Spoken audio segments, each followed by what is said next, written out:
Kevin, did you get in? Load the resource packs, because, you know. Oh, yeah, you gotta do that first. It just is on connecting to multiplayer game. I don't know why, because fine. That's what's so confusing about this. Yeah, Desunoto got in. I don't know what happened there. He just got in. I don't know where. No problems. I see him with you in Minecraft. What? It says join Adam and Desunoto for Minecraft. Oh, Kevin's Locating here. Server. Kevin's Loading here. Resources. Loading. Oh! Yeah. wow. Mine says loading resource packs. Mine did that too, and just sat there. I closed the game and did it again, and everything worked fine. And it never loaded the Oh. resource packs. Real confusing. Maybe that's the trick. That could be the trick, Kevin. I know, isn't it? I gotta be honest. When I close my eyes and picture you, you look like this now. Is that bad? Does that mean something for our friendship? It does. You think I'm Roman? It means you've committed a bunch of sex crimes. Wait, We're you live. think I'm Catholic? Yeah, I know. Huh? Oh, Kevin! I didn't say it. That was all Genesis. I didn't fucking... Kevin, that was so bad. That was so good. We've gotten the sex crimes. That's not what that is. That's a religious crime. Yeah. Involving absolutely. sex, but not the sex where you fuck the sex with a T and a C. What? S-E-C-T? That's never mind. Sex crime. Like a sect of a religion. Okay. Like Sector. Thank you, Kevin. Yeah. Come on, it's like a. Never mind. Come on, Z. There we It's like go, preschool locating- shit. Who the fuck is that, Kevin? What? You said come on, and then you said a name I've never heard in my life. I said, come on, that's like preschool shit. I didn't say a name. Yeah, you did. Kevin, Are we're live. Are we outside? Oh, I know what you're saying now. I Sir, picked it up. sir, are I we said a outside? letter. We are inside. You did say a letter. That's fair. That's on me. That's on me then. That's on me. We are inside. Yeah, I had that whole conversation earlier about are we inside or outside. ABC and 1, 2, 3 and how to be a shit. ABC, by me. sex crimes, or C. Oh no! Wow. Or C. I mean, wait, no, C's bad in this. Wait a minute. Cancel C. Cancel starts with a C. He needs to be canceled. I mean, what? Yes. All right. Well, welcome everybody Oh, good. again The to dumb Xbox another. boys is back. Hey guys, Desunoto's still trying to join, but I guess we'll start. It says connection timed Fuck out. them. Have you closed Minecraft and started it back up? I did just now before I tried. Have you tried getting a new invite from Adam? Hey, close Minecraft again. I'll send you another invite. I'll go. Come here. Here you go. What's happening here? What's going on? What's that? What's We're calling happening? Desunoto over. What? Aww. What is that? What? You got herpes, bitch. Good. Adam, just so you know, the Spider-Man 2 covers are on Amazon again. No, I already pre-ordered them. All right. Fun fact, Adam pointed out last night, the first time that Sony's ever put any covers of their own on Amazon. Spider-Man covers. Shocked, absolutely shocked by that. Yeah. Yeah, I pre-ordered them this morning, I think. I went on Amazon and then I was like, oh, look at that. Oh wow. Just stumbled right into them in my casual way. Alright, Generation Zero is downloaded. Cool. All right. Everybody, welcome back to another episode of Crafting a Chat. We're here with the usual group, Desunoto, Kevin, Adam, and myself. How dare you call me usual? Oh, you know what? I'm sorry. You're not usual. You are special. Kevin's you are not the unusual. I special. am. Yeah, Thank you're you. That's specially awesome. you're specially fucked because you're a sex crime. Damn right. Gentlemen, how are y'all doing tonight with all the sex crimes we've committed, huh? I will. I'm not going to go into that joke. I have not committed any of those, and nobody should. Okay. Anyway, how are y'all doing? I'm tired from all the sex crimes. God. I'm sorry. No, I'm good. All right. Well, gentlemen, like we normally start this, what have we all done last week? Anybody wanna tell us what they did? What I thought you were going to say, tell us what we did. And I'm like, well, here we go. Here's what I would imagine y'all did. Honestly, Kevin, I want to hear it. I want to hear it go. Oh, no. All right. I imagine that Adam over here played... Oh, man, what the hell were you playing last? Oh, Played that's some the point. Minecraft. Played Interesting. some... You gotta launch the game and then accept the invite. Sorry. Yes, game then invite. Also played Stupid game. God damn it, I forgot the name of that What was the simulator first game. thing you said? Minecraft. Oh, okay. Interesting. It's not Garage or Mechanic Simulator, but that one where you own Gas Station Simulator. I Oh, think you okay. probably played All some of right. that. And probably watched a whole bunch of YouTube. You might have something new about City Skylines 2 to tell us all. I don't know. Genesis over here, I know played Remnant with me, so that's cheating. What else have I done? Genesis. Let's see, what else have you done? Final Fantasy 16, more than likely. AI, Somnium Files, probably. That's probably it. Destinoto. Resident Evil 4. Can I guess? How'd I do? Can I guess? I'll tell you how you did Yeah. for me. Bad. Very bad. I literally the worst talked to you I've about ever one of the seen. games I was playing You've done bad. 2 days ago, I very think. Bad. Oh, did you? Yeah. I'm gonna guess. Here. Ready? This is how great I am at this. Genesis. You played Call of Duty, Remnant 2, and Final Fantasy 16. Oh, okay. Okay, I think that's it. Pretty sure. Okay. Pretty sure. I know you played Remnant 2. And I'm pretty sure you played Armored Core 6, Fires of Rubicon, sometime this week. I can't remember if you played Chasm the Rift this week, or if that was last week. I'm going to say that.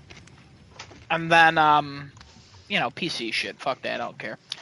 And then Destinoto, you're definitely playing your honk Gaikai Star Rail, whatever you play. Poyo Yo-Ho game.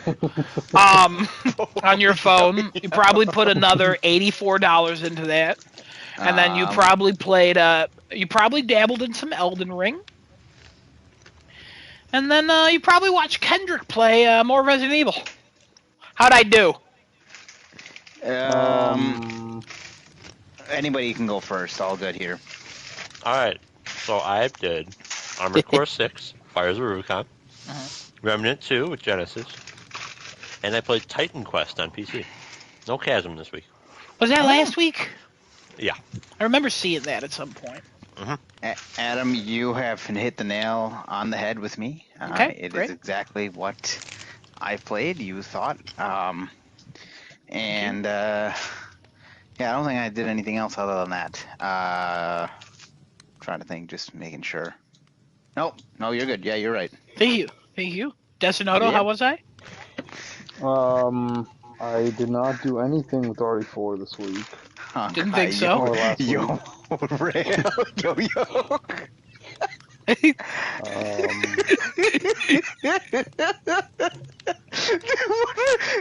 did you get that name? Yeah, you were. That's not you were playing the Honkai Yo Ho Yo. Because it's Miho Yo-Yo or whatever the hell it is for those. Well, I don't play Genshin Honkai Impact or and- Genshin. Yeah, but you play one of I those play types. Yeah, that's it. Fate.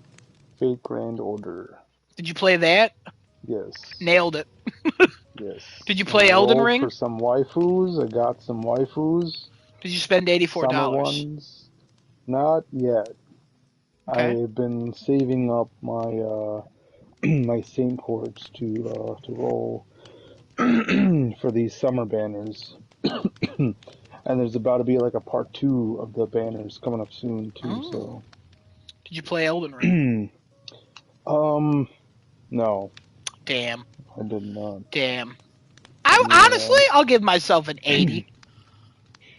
Give myself an agree with that. 80%. I'd agree with that. Yeah, I did watch some anime though. Finally watching some more anime. I finished Demon Slayer, Oh. the Swordsmith Village arc. That's done. What do you think? What do you think? I thought the ending was kind of dumb, unexplained. How she just able to survive the sunlight?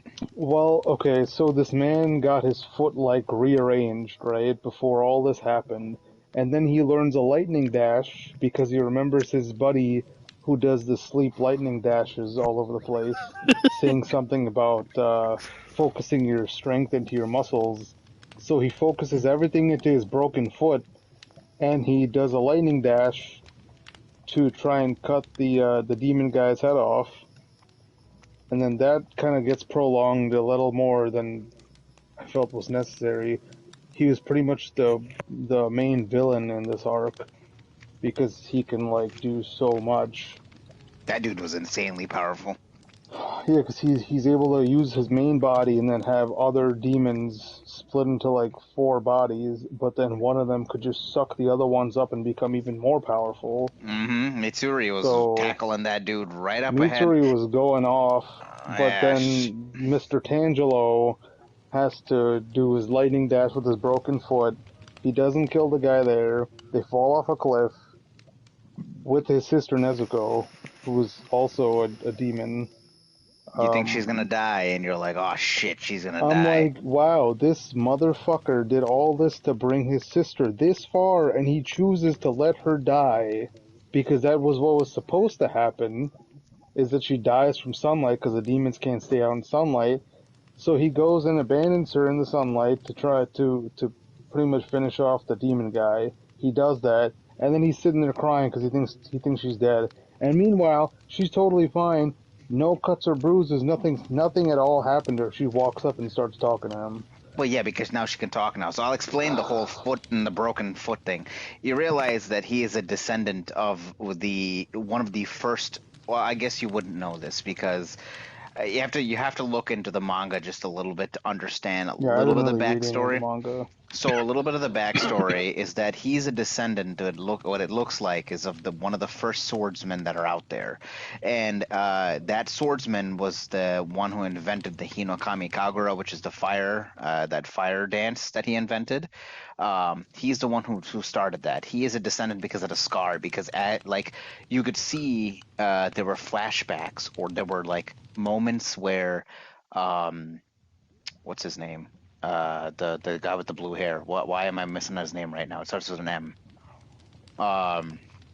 The other dude, the other swordsman who was with him, not Mitsuri, but the other mist guy. Muichiro. That's what his name was. Yeah. So he has some weird flashbacks and dreams of somebody who looks like Tanjiro, but it's not Tanjiro. They have the same scar. There's somehow he's got the scar passed down to him, and he essentially has like all bigger as he unlocks more of it. Because if you remember from the previous season, he was like almost unconscious, and he was just like fucking Daki up. Yeah, something happened with like the blood, and he's like. Yep. And he was literally crazy. And he was just like he was literally killing himself to be able to like he could have taken her out essentially if he just kept going and he didn't stop. And I think Nezuko is the one who stopped him, like brought him back in because he was about to go on a rampage and go insane. So a similar thing happens here. He is able to master more than one thing, as you can already tell. He's got the water, he's got the fire, he's gonna get lightning now. So he is essentially like able to master different movements, and his muscles are way different than all the other guys who are there, especially some of the Hashira. I don't know if he's stronger than that blind dude because apparently he's the strongest Hashira there.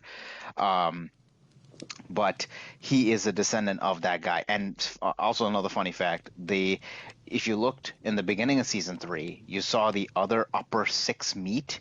And because they killed Daki and Gyaro, the remaining upper 5 with Michael Jackson over there, one of them was a dude who has 6 eyes. He is the brother of the swordsman that is the descendant that Tanjiro is the descendant of. So there were 2 swordsmen that originally started the entire Demon Slayer type of business here. One of them was the guy he's a descendant of, and the other one is the demon that you see with the 6 eyes because he succumbed to evil because he wanted more power, essentially, to be able to do what he wanted to do. He thought that he was weaker to his brother, inferior, and he wanted more power. He sought to run to Michael Jackson, and Michael Jackson gave him a bunch of power, and he essentially became this overpowerful 6-eyed demon that, like, he's rank number 2. So he is, I believe, under Michael Jackson. And then you have Tanjiro now with all these powers. That's why he was able to go on his broken foot. That's why he was able to essentially do the dash. That's why he's been able to master more than one element. That's why when he headbutts somebody, his skull doesn't fracture because he has these insane healing and durability to his entire body. He can take way more hits. Like, ever wonder why he can get slashed up 100,000 times and he still gets back up and he's like, I'm gonna take you down? It's not plot armor, it's just fucking, he's the descendant. That's who he is. Plot armor would have been character. Yeah, plot armor would have been like, oh, he doesn't have a scar or anything, he's just another person, he just picked up a sword and now he's good. I don't know, it seems like things are just a little too convenient sometimes. I mean, he's gone through hell and back, essentially, both times. One when he was fighting Daki and Gyaro, and now when he fought this 5-man demon. So, dude thought he's gonna lose his sister at this point, and was like, bro, I'm just, like, I don't know what I'm gonna do, but I know what I have to do in order to save these villagers. Because that's what I am. He's trying to be a Hashira, that's what he wants to be. In the opening, you can see he wears the Hashira thing on his back, and then he turns around and it's gone. So it's foreshadowing he's going to be. I think we got like 2 more arcs and that's it.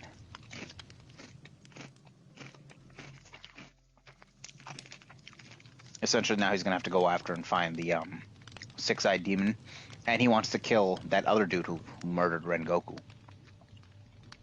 Yeah. He wants to kill him so badly.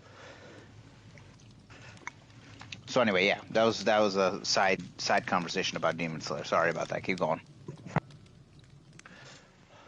Well. Oh, good. I didn't miss anything. I don't know. Another convenience is Nezuko just magically getting the power to withstand sunlight. This seems a little too much. So Michael Jackson essentially has said for a while that, like, oh... I'm sorry. Kevin, that was really funny. I'm sorry. No. I have a reason. I just wasn't going to do it right now.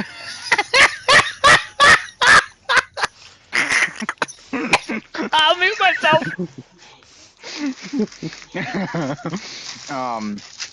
Michael Jackson said from the beginning, like, he needs to find the demon that essentially can withstand the sun. Wait, Michael Jackson? What like the fuck? 10,000 years. How many times have I said Michael Jackson and now you laugh? What is your delayed reaction here? I've said Michael Jackson like 4 times and now you was staring. I gotta be honest, I tuned out and I tuned right back in when Kevin made that joke, and then all of a sudden I hear Michael Jackson. Oh my god, I'm sorry. Continue. So, yeah, I'm sorry. Michael Jackson has been looking for that demon regardless, because like ever since he became the way he is, which now we have the backstory and how he turned into what he is today, which is stupid crazy because that doctor knew something that nobody else knew and turned him into essentially an everlasting demon. he's been looking for the one that is able to withstand the sun, and it's her. I mean, she's the only one that's got these weird lines that go around her when she goes into demon mode and she goes back to a child. Well, also Michael Jackson could do the same thing. He becomes a child. I thought that was his kid, but it's actually him. No, yeah, that's he can just change his appearance, I think, whenever he wants. Because sometimes he's walking around as a grown adult, and sometimes he's just a kid. Also, Michael Jackson's got a wife and a daughter. I don't know if they realize that he's a demon, but I don't know. Where? In the first season, you see them walking through the city. Oh. There's his wife and his daughter. He must have ate them already. I don't think that he ate them, although he did kill that woman who came in and saw him transform from a little child into a burly.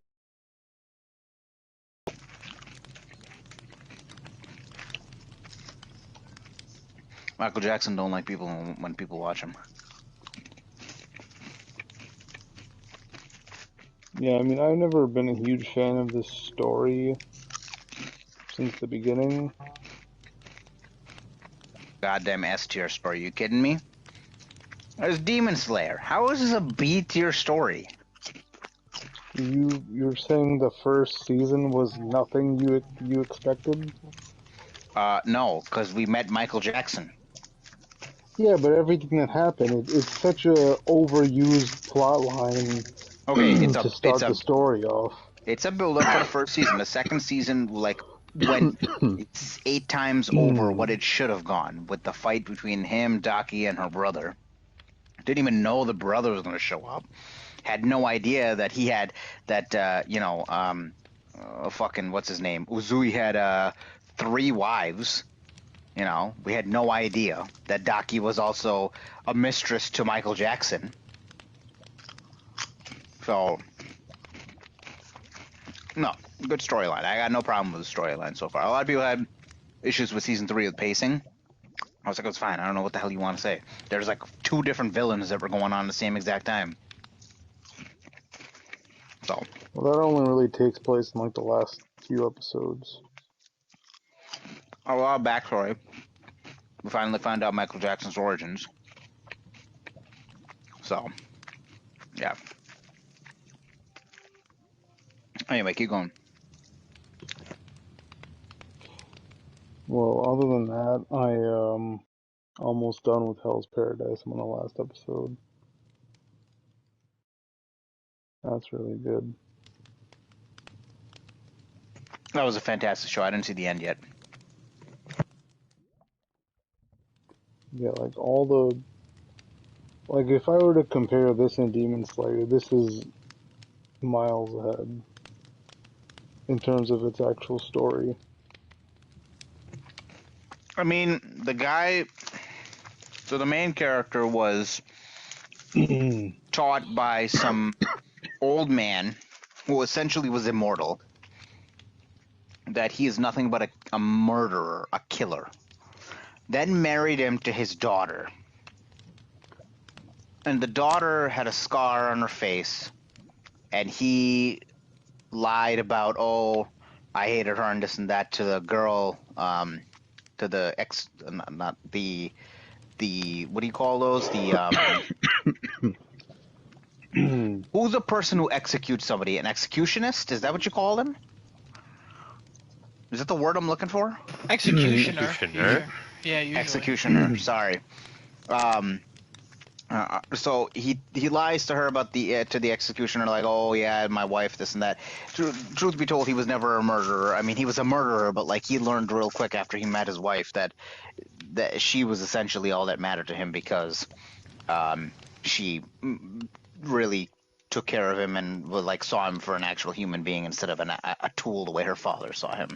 Fast forward, we're on this island now that's apparently the promised paradise of the world, and you have men who get eaten here by flowers and demons and shit like that, and they come back looking like flowers. And then turns out there's a society of demigods that live here that are made of flowers that can turn from male to female, and all they do is fuck each other all day. That's a story. I'm not saying it's a bad story, but it's a story. It's a bit more interesting. Versus Demon Slayer, where there's a boy who essentially got his entire family murdered by Michael Jackson. He comes in and says, I want to be a Demon Slayer. His sister survives, becomes a demon as well. Is taken in by the Demon Slayer Corporation, who is led by a man who has been mutated by Michael Jackson. And he is on this endless journey of trying to get a cure for his sister to become human again, and also slay Michael Jackson for slaying his entire family.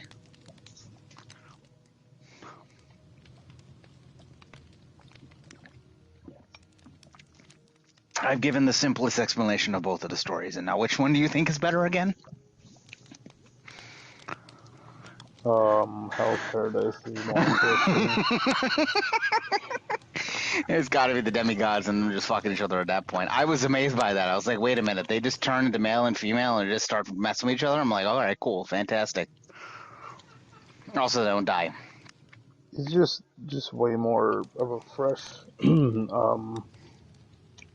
that I've seen versus the whole I'm gonna get vengeance on my family and cure my sister and it evolves into more than that, because now he lost Rengoku, a fantastic teacher to him. He's seen a lot of death happen from these demons. He wants to basically rid the world of the demons because obviously they shouldn't be there, and he's about to find out that his ancestor's brother is essentially one of the main leaders of the demons. So when he finds that out, it's going to be even worse. That man has a sword and everything, and he was an original Demon Slayer. Yeah. He's going to question a lot of things he does once he sees that. He's going to be like, wait, there's a Demon Slayer who became a demon? Like, what? But we'll see when that comes to that. What else did you do? Anything else? There was a new Fate anime that's supposed to start at some point. They put out an OVA for it called Fate Strange Fake. I watched that. It was like an hour-ish. Yeah, it was like an hour. Pretty much like a new Fate anime based on older light novels that came out a while ago, and it's pretty much a holy grail war that happens in the United States.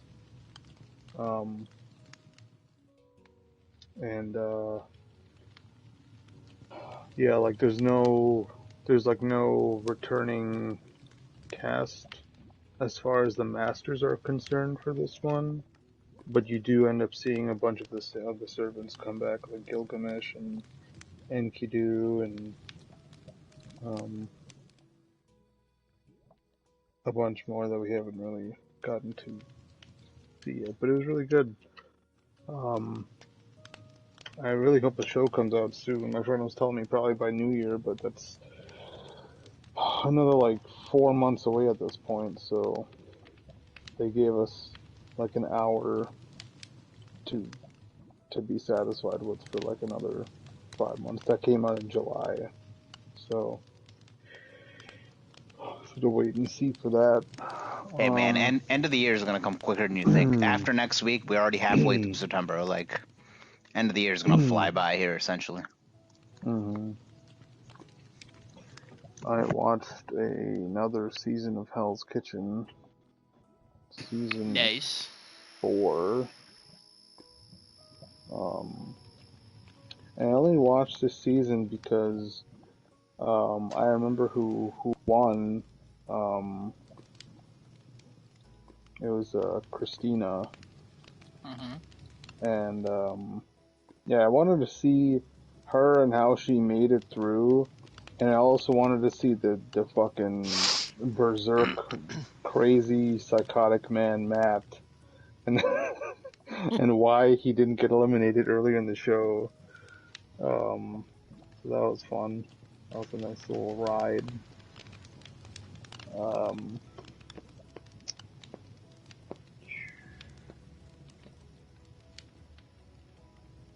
I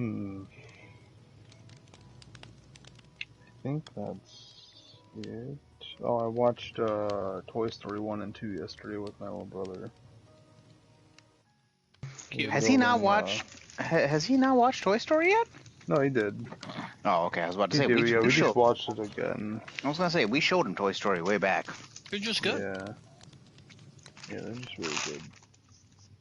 We were building a Lego. My parents bought him. He got a Lego Bugatti. So we're building that. It's like 900 pieces, so it's taking a while. Jesus. Yeah. We got through 2 out of the 5 packs of Legos. But we're getting there. Damn. Yeah. That's fun. Oh, and then we watched the original DBZ Broly movie, where Broly actually spoke words and didn't just yell when he was angry. It was interesting to see the original and compare it side by side with what I saw from the most recent Broly movie. I think they both had their own individual strengths, but New one's better. well, obviously from like art and like quality, like visual quality and animation perspective, the new one's like 10 times better. But Listen, the old one did have its own cool. The old one had the things. worst trope I've ever seen. Goku wins the fight by taking all the other Super Saiyan strengths and punches a hole through Broly. Yeah, that was a little lackluster. The new one is essentially, hey, he fuses with Vegeta, becomes Gogeta, and smacks Broly into the next dimension, is about to kill him, and then the green girl says, help, I want to save him because I want to have his babies. And that's essentially what goes on. So, better story in new one versus old one, because the old one took that stupid trope that they did like twice in DBZ already.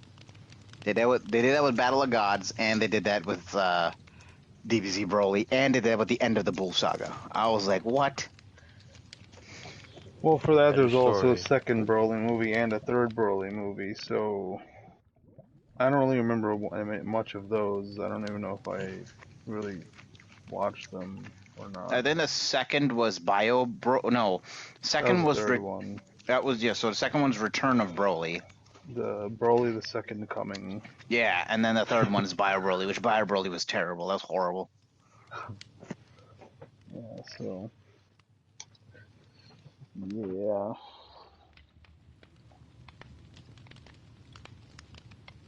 I think that's all I did, though. Thank you, Desinoda, as always. Kevin, Yo. talk to me. What'd you not miss? No. Why'd you make that remark? Oh, okay. So I went out to my kitchen to get some milk, and I had to open up a new carton of milk. Now, not like the plastic jugs, like one of the old school cartons of milk, right? And now they have the thing where you have to take off the cap and you pop out the little ring thing, right? Which Yep. opens it up. Yep. Yeah, the plastic ring part you pull on came completely off. Oh, that's happened a couple times for me. Oh no! What'd you do? So I took a knife, started cutting that. So that's why when I came back, I was like, oh, good, I didn't miss anything. I figured I was gone so long that y'all would have been past what we did last week. And everybody would be like, Kevin, you sent us a topic. Where the hell are you? Why'd you run away? I had every intention of being back sooner. That's fair. That's fair. What'd you do? What'd you play? What'd you do? What'd you eat? And also, what brand of milk do you buy? Oh, some shit. Is it Parmalat? Because Parmalat milk is good. No, it's something. Is it A2? No, it's not that either. It's Love some A2. organic thing. 2%. Oh God! You drink water? That's not what water is, but okay.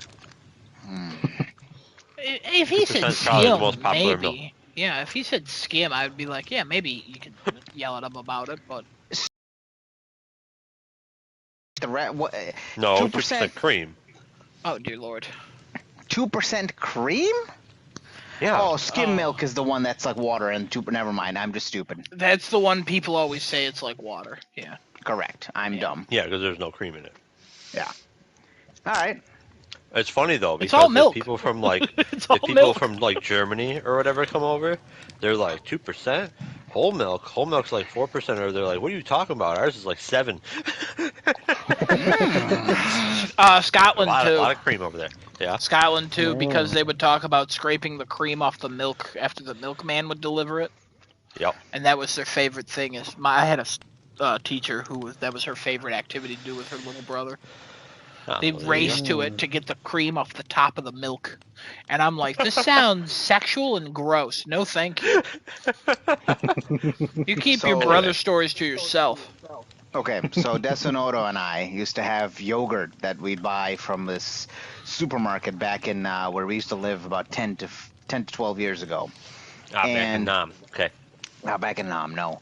And this yogurt had like a bit of cream or some different substance at the top of the yogurt. And we would try and eat that part first and put that What in our the yogurt because it was so good. And I was like, oh, I want that. I've never seen it again. It could have been bacteria. It could have just been something else. But man, did it taste good. And we used to love eating that. I used to drink a fruit juice that was called just fruit juice, and it was less than 1% fruit. Oh my Nice. god. What a lie. I know, right? Horrible. It was delicious. It was Adam, like crack. let me just give you a little bit of context with why I kept saying Michael Jackson. The villain of Demon Slayer literally don't- looks like Michael Jackson. Yeah, I don't need the context, if I'm honest. Oh, okay. All right. I appreciate it, but I didn't need it. It was No, just because- very funny. Yes, a completely delayed reaction. I think we're all done with the section now, though, right? No, I didn't say what I played. Nobody even guessed Oh. it. Yeah. All right, what'd you play? The Witcher 3. Kevin and I had a Oh, conversation God. about that, and somehow he still Oh, forgot yeah, it. you're right. Yeah. Yeah, Uh-huh. yeah. Played about 6 hours of that. It's not for me. Even though it should be for me, it's not for me. I texted Cushion about it. I'm just gonna read my text because I think it's a pretty good review. So just give me a hot second to pull that up. If only I had time to prepare.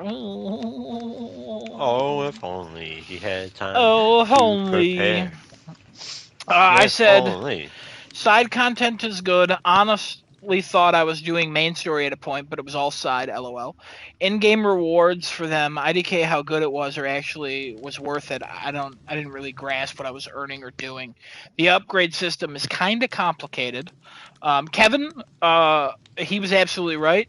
You got to read a lot in that game, and if you don't, you're screwed. So go back and read.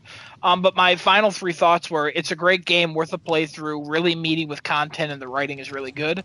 The next gen patch looks great, and after adjusting a few settings, it feels mostly modern. Only exception is the horse. The horse does not control that well, especially in like close quarters. You get stuck on so many things. And then I don't think I'll play more because the trophies are garbage. Got to play on the second hardest difficulty for a plat, and that's a deal breaker. So, like, I think I could have played more, but at the same time, like, I'm not gonna do that. I'm done. So I stopped, and then I played about an hour, 45 minutes of Red Dead 2 earlier today, because I was like, I still kind of want to play something open world, something fun. So I jumped back into that.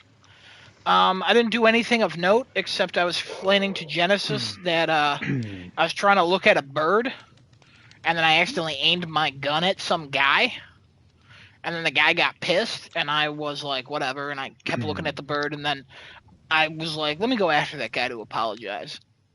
So I went over and I hit defuse, and the guy was like having none of it, so he started to shoot me, so then I shot him, and then nobody was around, so I looted his body, and then I put him on my horse, and then I was like, I'm gonna get rid of him in this lake.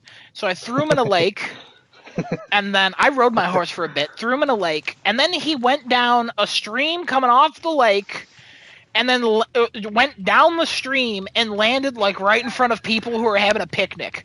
And I'm like, what the? No! So then I killed all of them. Oh, no. And then I was Not the messing with picnic Dad, people. and then I was like 30 people deep into killing at this point, and I was like, I'm definitely not saving, even though I did study a bird, and I need that for a trophy. And then I was like, I'm gonna go look for a bear, and then I immediately found a bear, and then it bit me and I died, and that was basically the end. That's basically the end of my Red Dead 2 playthrough, right there. So, fun game. God. You're not playing Red Dead 2 anymore? No, I'll go back to it eventually. Okay. I'm so glad you don't like The Witcher. It's not that I don't like The Witcher. I just I like it. It's a good game, and I recommend it to people. But I don't want to learn anything. And if the trophies were like, hey, put 300 hours into this, I'd be like, sure. But it's not. It's put 300 hours into it, and then also play on a level of difficulty you're not comfortable with, because I'm not great at the combat, and it's more of a me thing. And I also don't think the combat's like especially great. It's good. I just don't think it's great. Like, it's not a combat where I'm like, I want to learn the systems. I want to understand this on a level. That was one of my problems with the game, is the combat really threw me off. Where I was like, I don't like this. I don't feel like I'm hitting my weight. My hits don't have proper weight to them. I just don't. I don't feel like I wanna play this anymore. I dropped it. For me, it wasn't even that. It was just like, it's kind of hard to explain when a combat just doesn't feel right to you. I think it's just because I've played so many games that have literally been inspired by The Witcher 3, or just straight up taken ideas from The Witcher 3. Even if they have been, they've done it better than The Witcher has. I'm talking about mostly Assassin's Creed, so I'm going to take those words out of your mouth for you. I mean, sure, they probably played better than The Witcher. They're still shit-ass games, but they played better than The Witcher. No, probably. Some of them did not play better than The Witcher, but at the same time, it was more basic, and I'm not playing a game to think, and I'm not doing work. Is what you're saying. Yeah, I mean, if we want to use that term, I guess. I got my pumpkin spice Oreos today. You know what I mean? Did I also get the Nestle pumpkin spice cookies that you could throw in the oven to bake? I did. I absolutely did. Am I a hero for doing that? I think so. So, sure, we can call me that. That's fine. Right. It's just, I don't know. Listen, if I wasn't a sick man with trophies, I'd probably be playing The Witcher 3. Witcher 3 is a shit-ass game. Can't change my mind. Okay, all right. In my review, it's not, but hey, each his own. Nobody here has played The Witcher 3 and beat it, correct? Oh. Kevin, I don't think so. No. Right. Kevin, I think you've played the most out of all of us, though. Oh, probably. Yeah. Why'd you stop playing that game, Kevin? Not something new came out? Any RPG. You get bored of it. I move on to a different game. Right, something new comes out. Yeah. But nothing compelled you to go back. Kevin, you don't even have to put RPG on the end of that. Not yet. I mean, that's fair. Okay. Nothing's compelled you to go back. I also watch movies. This doesn't mean it's a bad game. I would say when that game came out, it was a 90. Oh yeah, no, that game, it still holds up remarkably well. Again, the next gen patch, which is free on is it just free in general, or is it free on Plus? No, it's free in general. Oh yeah, highly recommend. Just if you like the game, just booting that up, because it looks fantastic. They clearly put a lot of work into that next gen patch, and the settings are incredible. Absolutely incredible is how much you can change. Because when I first started that game, I was like, I do not like 60 now. So many things. I don't know about frame rates or anything. It's probably. I think it does run at 60. Great. Oh, does it? It does run 60 now. The next gen patch. Oh, okay, good. Put it at 60. Yeah, because there's a quality and performance mode. But you can adjust so many things. It's absolutely wild how much I could adjust. Apparently, a lot of the stuff I adjusted was stuff they added for some reason. The camera was as close as Kratos' camera in God of War, and I was like, "Why is this?" And then I moved it back significantly. I even put pictures in the chat of before and after our group chat, of look how much of a difference. And that was the only two options, and the second option was so much better. But yeah, if you like The Witcher, highly recommend trying this patch because you'd probably fall back in love with the game. I found my disc again. Now, speaking of 90s, Baldur's Gate 3 is sitting at a 97 on PS5, 1 point higher than the PC version. That's shocking, considering it's worse on consoles. I don't know. It's been... I don't know, Probably actually. got less reviews. Most people probably just ported over the reviews without actually reviewing it on PS5. I'll have to look at it. That's a thing a lot of people do for some reason. It's weird if they do that because it definitely will run differently on a console versus a PC. They'll boot it up and go, looks like it's running, and then whatever. Copy paste. Wow. It's fine. Copy paste. Really Imagine people actually doing their jobs. Well, you know, Destinoto, this world, the world we live in now, it's just full of lazy ass people. I don't think that's true. Okay, all right then.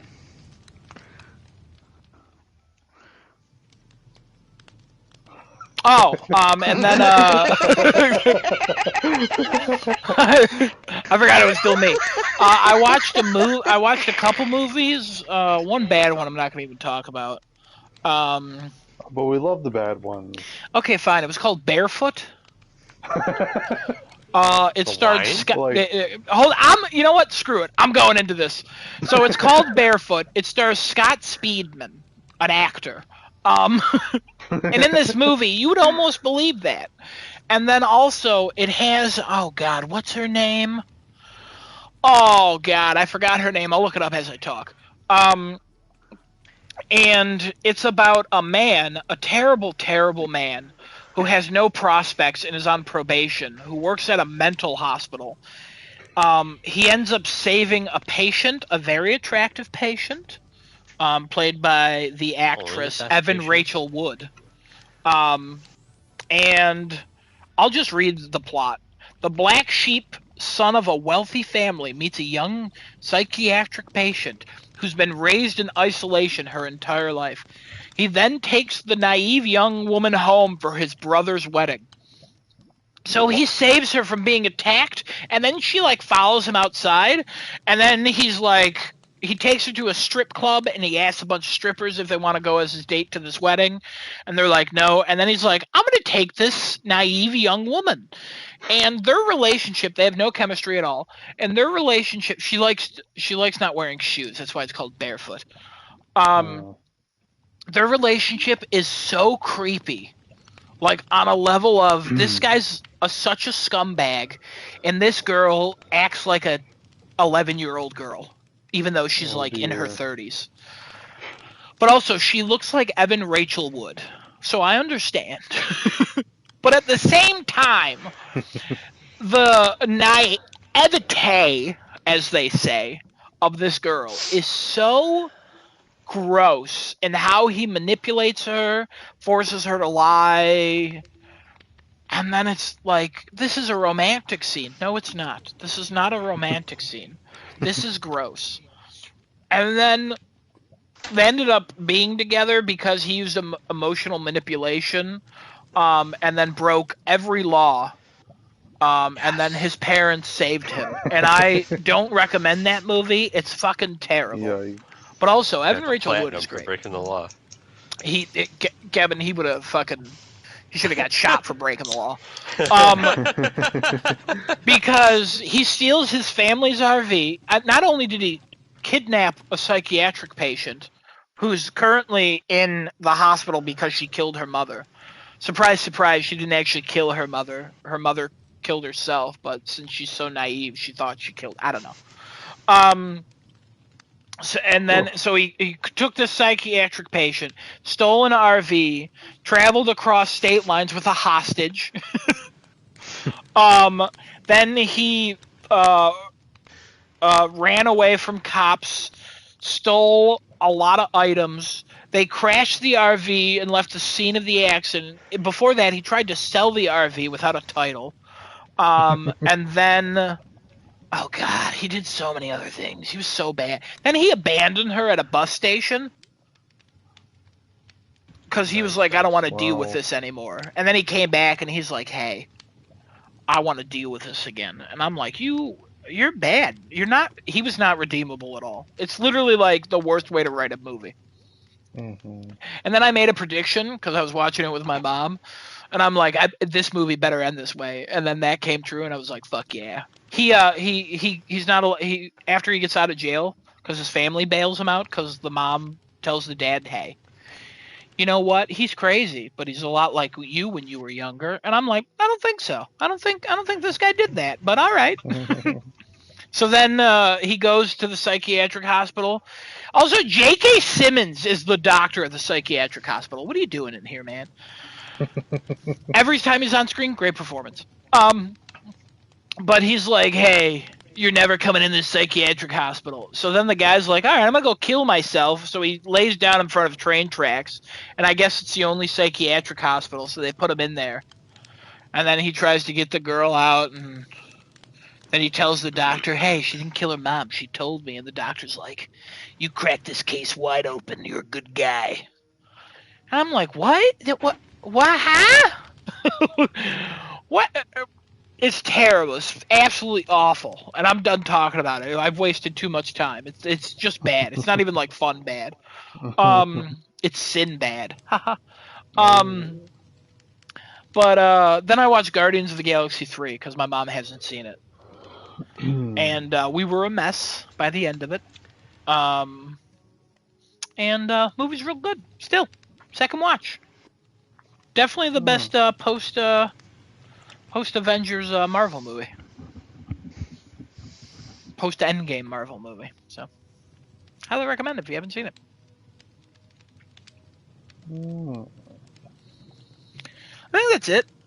I don't think I watched anything else. I don't know. I'm looking through. Never mind. Okay, cool. Kevin, what do we have to do? Hold on. What were you saying? Nothing important. No, I want to know. I'm Talk about it. What? No, it's nothing important. Talk about it. I'm looking through. This one sounds like he's the most depressed man in the world. Yeah, there's something unenthusiastic about that. I'm looking through rumors, and I nothing crazy going on. Like, it's kind of shit. I'm looking through it, and it's kind of shit stuff, but so I don't really care. That's a shame. Yeah, it's kind of shit stuff. There's like 3 trash. Don't talk about it. Don't talk about it. Don't talk about it. Don't talk about it. And that's me looking at like I'm looking at 4chan, NeoGAF, and Reddit, and it's all garbage. It's all really shit garbage. What about 2chan? I don't know about 2chan. I don't go on there. What about 8chan? Remember 8chan? Side note: apparently, if you have a bunch of sex in Starfield, it's the fastest way to level up. Oh. Okay, thank you for ruining my life even more that I can't play that game.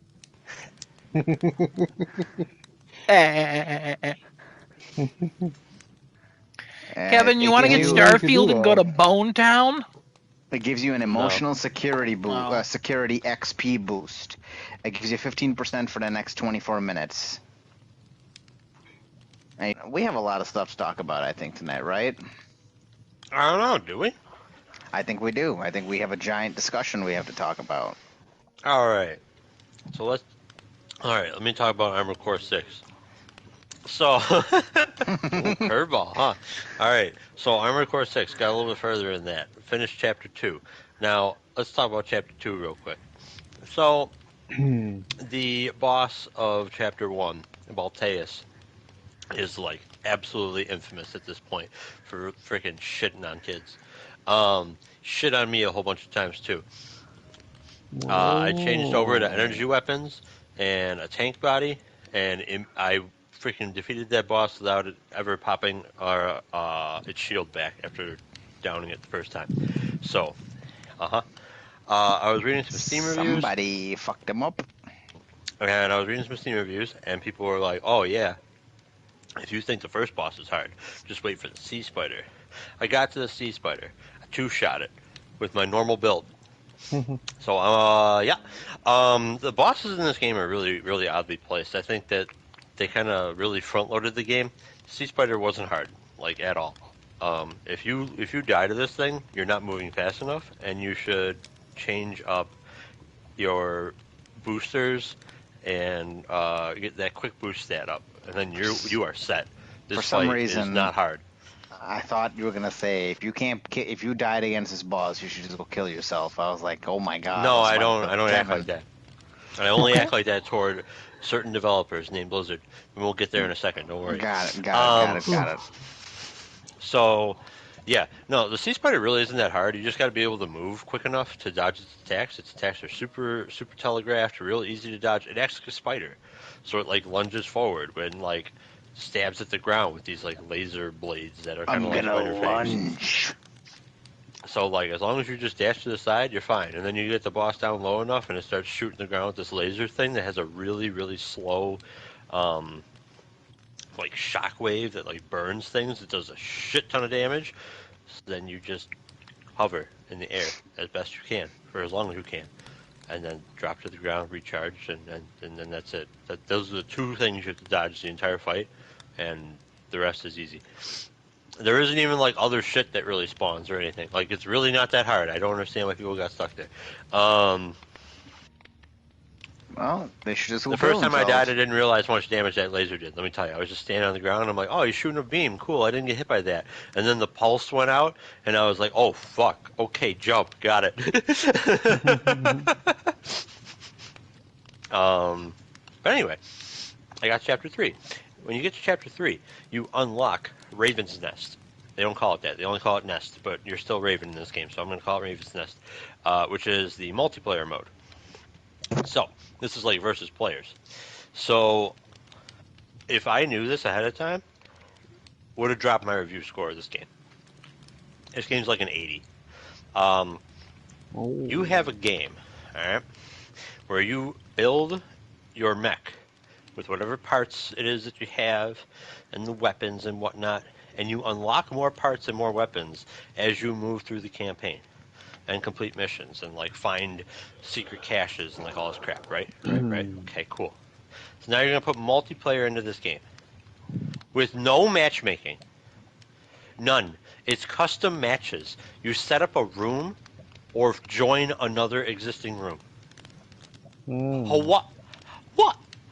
So there's no point in even playing the multiplayer to complete all of the campaign, because the game can't even like try to auto match you with people who are around the part of the game that you are at. And it's not like the different parts make like a massive difference. I'm sure if I went in and played, I could like kind of hold my own against people who have completely finished the campaign, but they're going to have a lot more options available to them, and they would have had a lot more money to buy more things. So what the hell is the guy? What? How do you not have matchmaking in this game? Like, I don't even care if it's good. I don't even care if it's skill based. Just allow me to queue up and get into a game instead of having to join a lobby.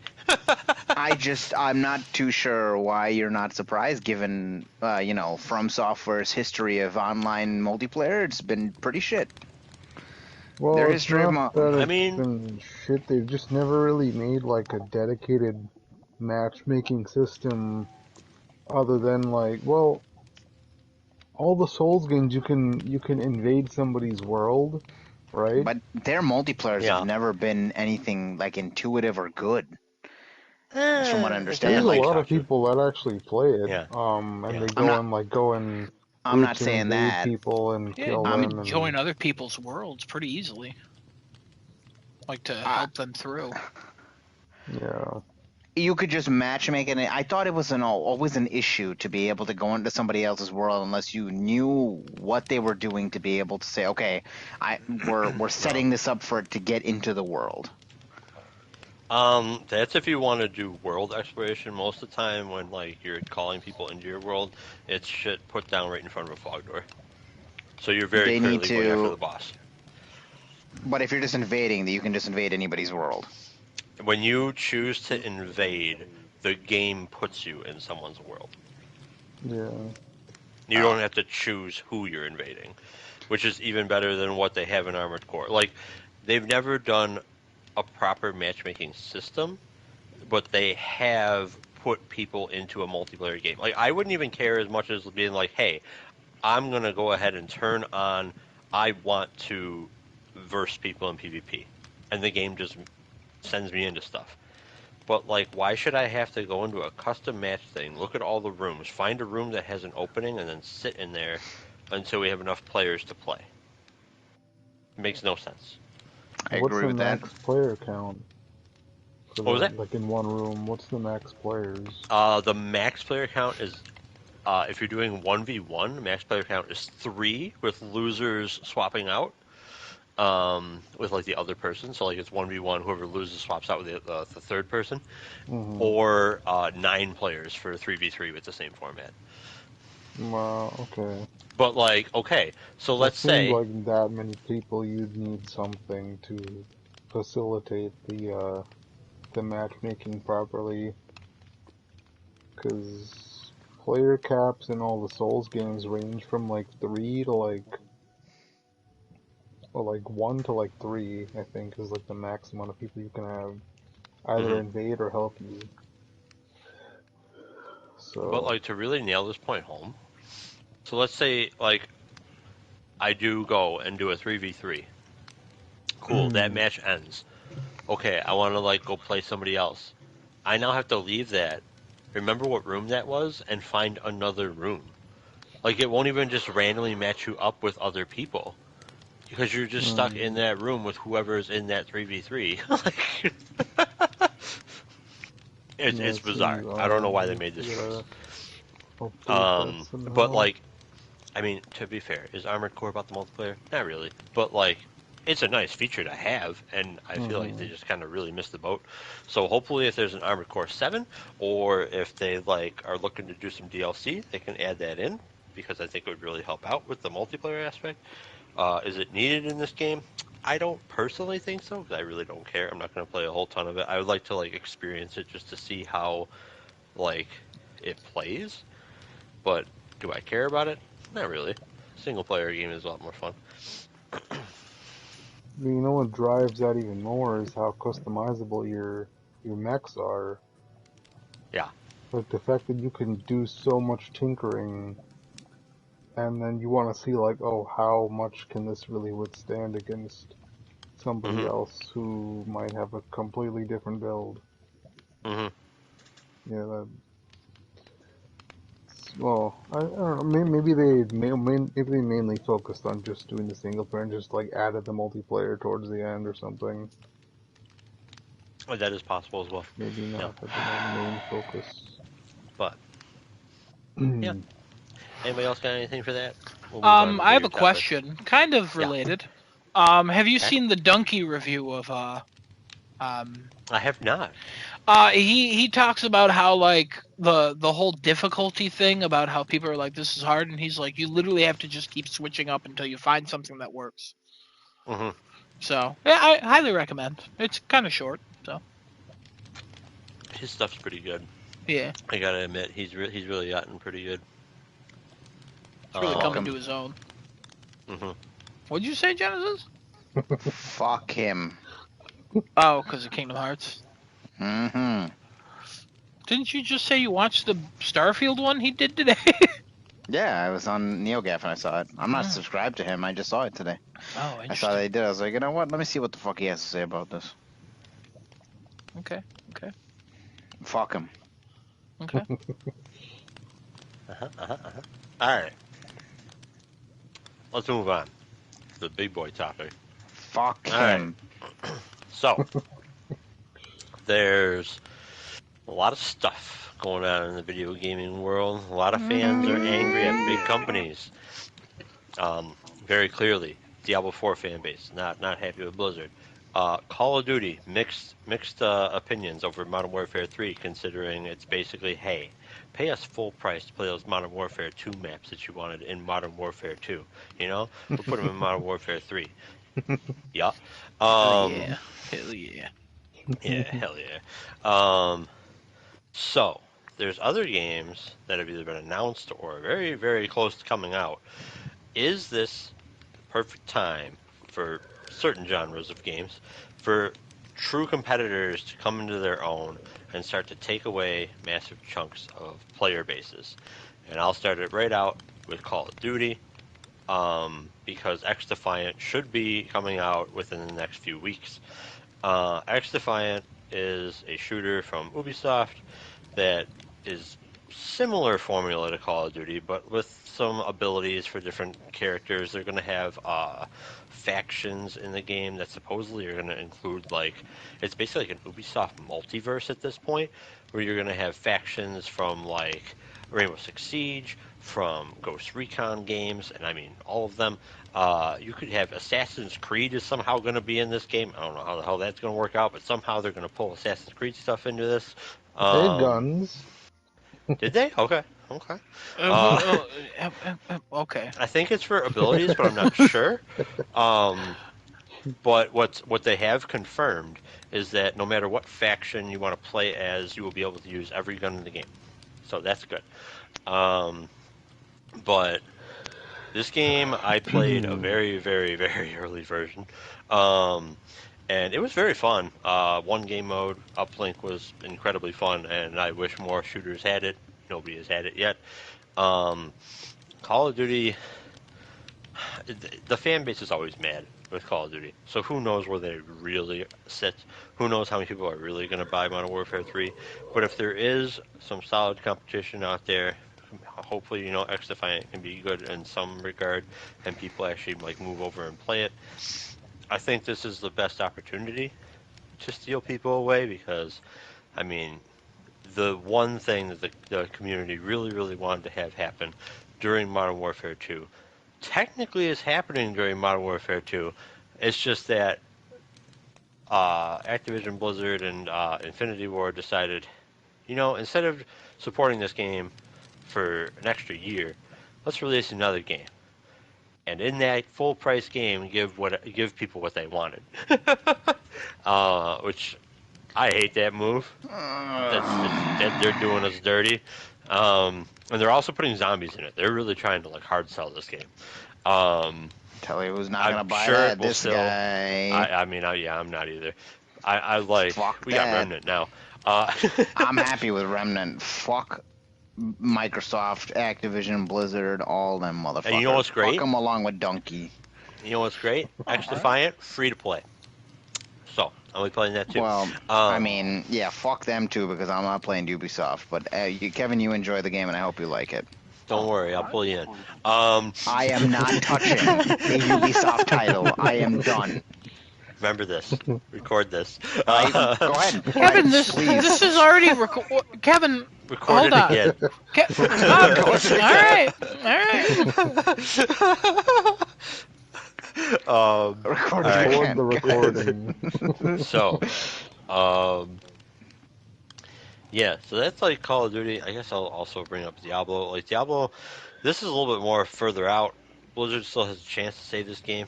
I heard they're doing annual passes now with that game, along with the quarterly DLCs. They're just like doing annual expansions now. Well, that's what they've said for the actual expansions on the game. That they have an annual plan for them. Which, all right, cool, great. But the problem with all that is you're planning too much.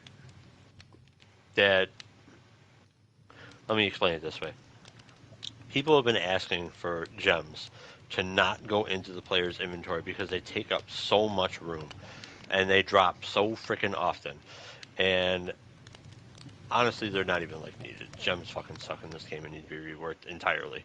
But anyway, the gems that you get should just go into another inventory, which already exists in the game for all the crafting materials and stuff that you pick up, of which there's fucking 40 for no reason. But anyway, put them in a separate inventory. Cool. Great. Simple fix. Real easy to do. What has Blizzard said? Oh, well, we'll get to it in season 2. We've already got season 1 made, and we can work on it for season 2. And the community, when they said that, was huh? What? You still have to patch the game. You're still going to release updates and stuff, right? Just escalate it. Put it in O's. No. You know what? Maybe season 3. And everybody's like, what the fuck? What? Like, they have no idea what they're doing. I don't care who's responsible at this point. Like, that doesn't matter to me. The company has no fucking clue what they're doing with Diablo 4 anymore. Gonna kill him. And so I think, well, we don't need to do that. So I would like for Path of Exile 2 and Titan Quest 2, which is probably a ways out, but who knows? Maybe they've developed a good chunk of that game. I don't know. Maybe. At least Path of Exile 2 is on the horizon, and hopefully it'll just steal everybody away, and Blizzard can go, I don't know, think about what they did, make more money off Diablo Immortal, and not care anymore. Themselves. They'll make more mobile games. They'll make Overwatch mobile. Yes. No. They'll just make mobile games and be fine. Right in the ass. That's right. So, yeah. Right in the arse. Anyway, anybody else got any comments on this? Bring in new things. Bring in other series, genres, areas of gaming. A lot of the big name games, are definitely going through their bit of turmoil with like, the players are not getting what they want, and these companies are just milking us for fucking money and this and that, and essentially I think you are on to. Yeah, keep milking.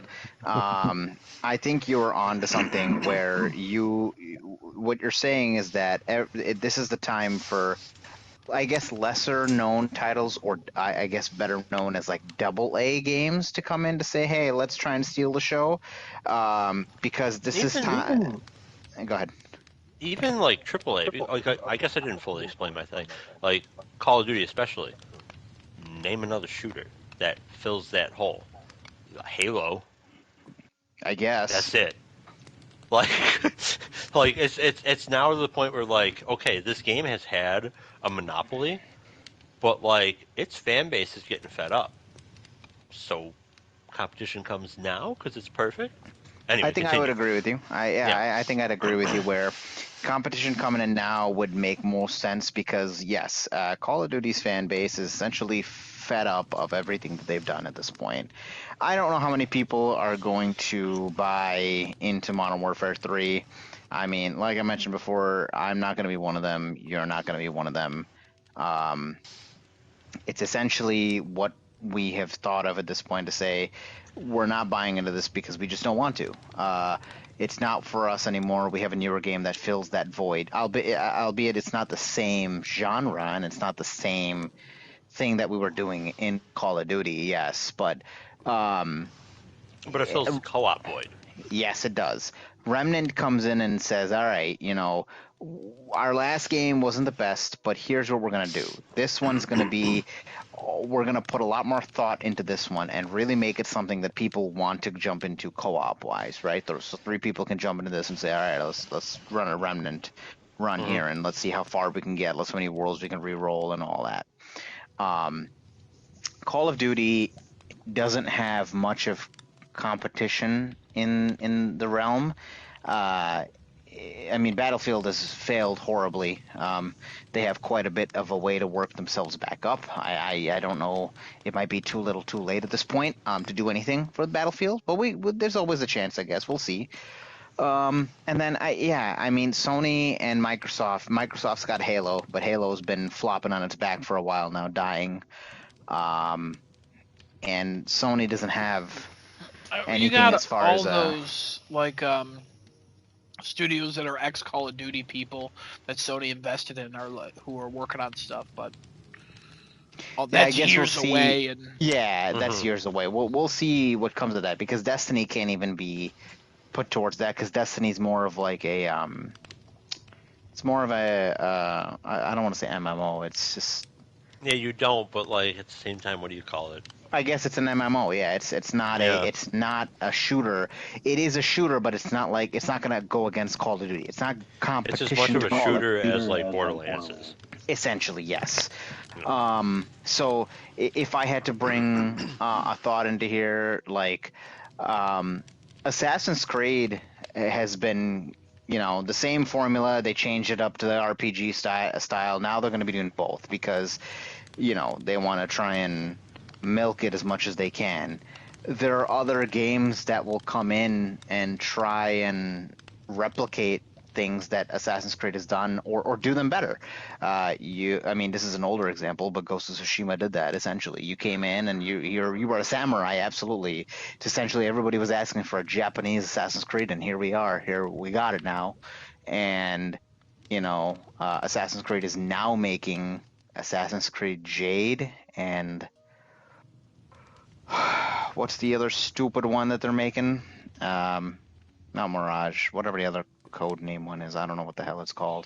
If more studios decide to do things like that, to say, let's try and shake this industry up by bringing a game in that does it better than whatever the mainstream game is doing, this is the time to do it. This is probably the best time. It's a pivotal time just because of all these other mainstream games being, I guess, used past their point, is a good term for that. Some companies know how to do it better. Some companies don't know how to do it better. Some companies just make money no matter what they do. Then there's some genres that are just like set.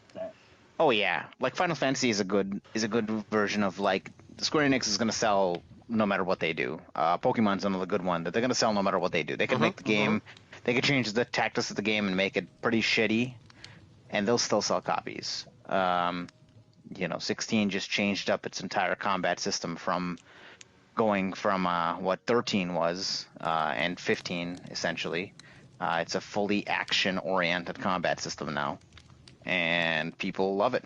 They will still play it. They absolutely love it. Scored pretty well.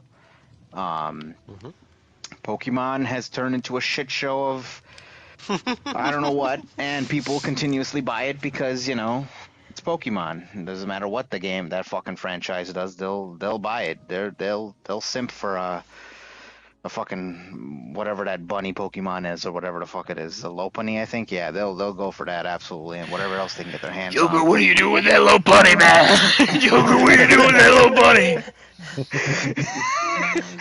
It's a Pokemon, Batman. It's a Pokemon, Batman. If y'all haven't seen that video, I highly recommend. I would recommend as well. It was a fucking good video. It was a funny one. Video. I don't know, like, Alone in the Dark is also coming in to do something with the horror genre, because horror genre too, as an overall genre, has been getting extremely saturated with so many different titles. We have Silent Hill, we have Alone in the Dark, we have Alan Wake, we have the Chainsaw Massacre, we have, like, just those 4 titles alone, even though one just got delayed in 2024, like, we have horror fans are like eating some of the best in the most recent years. Yeah. And so many different games have come in to shake up the genre, to do things different, to make their mark on it. I'll be as well. Silent Hill 2 is a remake, right? Alone in the Dark is a reboot, and so is Alan Wake is a reboot as well. I think and Texas Chainsaw Massacre is also that. The Quarry, same. Quarry and the Anthology, I think, are the ones that have been the most different in what they're trying to do. They have the movie approach where you got a bunch of characters, keep them surviving and things like that, and try and do what you got to do for this. That's their approach, and I think that's the freshest take on horror so far that we've seen. Unless, let's see what Silent Hill 2 does, and Alone in the Dark, and Alan Wake 2. I'm so ready for Alone in the Dark, baby. Yeah, too bad it got delayed. Don't worry, we'll talk about that too. Yeah. I mean, I saw the reasoning for it, and I was like, it kind of makes sense, and it kind of doesn't, but we'll see. And then you move on to like the action genre, right? The action adventure genre. Batman, Spider-Man have both come in and completely redefined the genre of an action adventure game, right? Essentially, the superhero game that we're accustomed to normally has been rewritten by Spider-Man and Batman. That's it, essentially. Either you're a Batman, you try and copy Batman, or you're trying to copy Spider-Man, essentially, to make this amazing action game that is going to wow people and make them want to buy it. And then you have the RPG section. Every like Adam was talking about before, a lot of games will try and copy the Witcher style. Starfield, games are. I'm sure games will start to try and copy Starfield. I mean, No Man's Sky came before Starfield, but similar space exploration. You just had to say it. Yeah, because your point is a Bethesda game. I guess it's a Bethesda game. One's a space simulator, one's a RPG. One's a space simulator and one's a space simulator. You're going into space and you're going to planets and you're conquering the planets or whatever you want to do with them. Right. Okay. And the other one is you're going to planets and you're mining stuff on the planets, and you can also do that if you'd want to, now that there's NPCs on the planets with an No Man's Sky. One's a Bethesda RPG and one's just some random studio made it. If Bethesda didn't make this game, this would be comparable to No Man's Sky, essentially. No, but okay. Oh, okay. So that it wouldn't be like that then. I mean, nobody probably. That's such a weird hypothetical. I can't even get into that. So, if Bethesda didn't make it, nobody probably be talking about it because nobody does RPGs like Bethesda. Yeah. Okay. But yeah, they'll want to copy things like Starfield and things like that. I don't know what I guess would come out to try and replicate what Starfield's done. Maybe the Outer Worlds too. I don't know. Adam, you played Outer Worlds. I did. Cause yeah, that fan base though, Bethesda's fan base is still pretty strong. They love the games no matter what. Yeah, it's like Dark Souls. Does anything need to come in and dethrone that? No. Everybody tries to use that formula. Everybody's tried that. I will say though. Yeah. Sony needs a Bethesda. That's true. They don't. Adam and I were talking about it the other night, because they have no RPG. I was like, what? Because I was like, Final Fantasy is an RPG. That he's like, dude, that's a JRPG. All you play is JRPGs. I'm like, oh, you're right. I haven't played an actual RPG in a while. There's nothing wrong with JRPGs, but a Bethesda RPG, even from other Western RPGs, a Bethesda RPG is something else.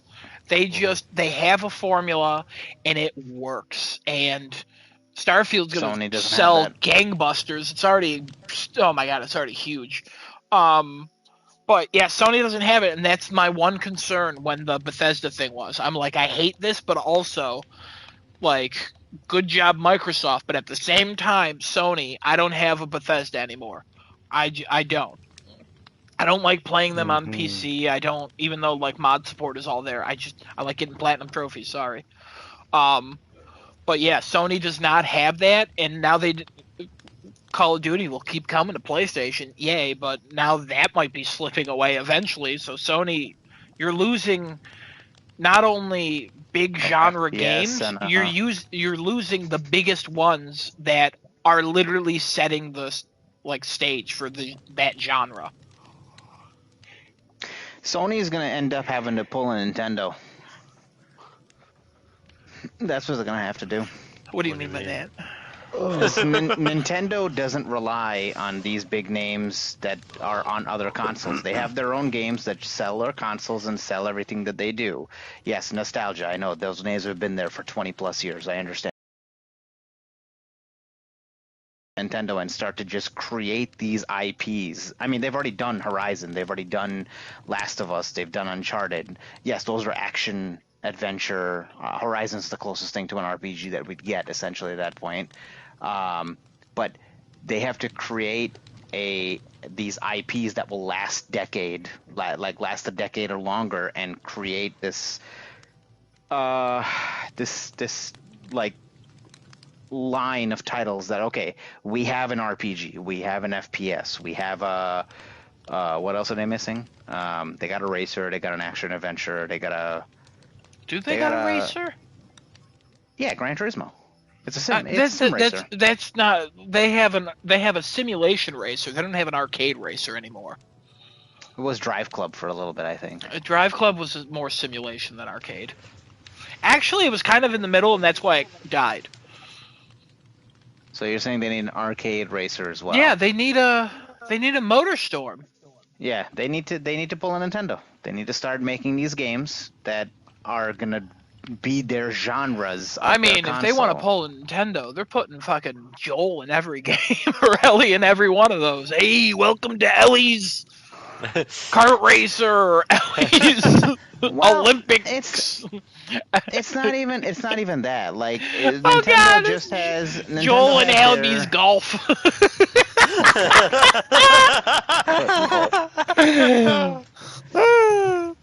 I think it's more along the lines of they don't have yet the brand recognition or IP recognition that Nintendo has. Obviously, that's years under their belt. I get that. Well, Time is Nintendo's not on been their pumping side. out some of the best games of all time, all under the name Mario, Zelda, Kirby. Like they have.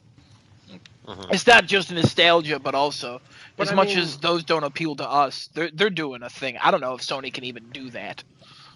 That's what they're gonna have to do to survive against Microsoft. What else do they have? Do their own thing. That's yeah, what I'm they're saying. doing their own They- thing and doing just so, fine. So So what is their own thing? What is that they're doing their own thing Nobody right now? They're making currently- quality. Currently, Kevin, thank you. Currently, nobody does what Sony does best. you create Is the the narrative third-person stories. open world That's Okay. true too. or the understand that. single-player cinematic. Hey, we're gonna put one of these out every 6 years, and it's gonna sell 6 million copies in 2 weeks. And by the time it's done, it's probably gonna be in the 20 millions. And that's that's what they do. That's literally Right. what they do. Right, but that's all that they do. That's all that they do, and so far So it's that's- working really well for them. And that's not going to pan out that long for them like I- that. I mean, Not when Microsoft has already taken the RPG and FPS genre from them. Eventually they'll lose some ground, but at the same time, you want a PlayStation to play those PlayStation games. Xbox, you want a PC. Go get a PC. An Xbox is a cheaper version of a PC. That's what you want. Get a Steam Deck. No, don't Steam do some that. decks. Deck some Steams, Kevin. No, don't do that. Yeah, I don't know. It's then there's other genres that like you just don't even try, like tactical shooters right now, tactical first-person shooters. Anyways, you don't even try to break into that market. Counter-Strike, Valorant, and Rainbow Six Siege, they have that on lockdown. There's no way you're beating all three of those games and making a fourth that somehow has something different. I mean, to offer. unless SOCOM comes back, I don't know. Tactical shooter for SOCOM is tactical third-person shooter. A third person, that's kind of what they have to go on right there, because they got to freaking crush it out of the park. I mean, with that they third could person totally somehow. do it by bringing Yeah. it to the console.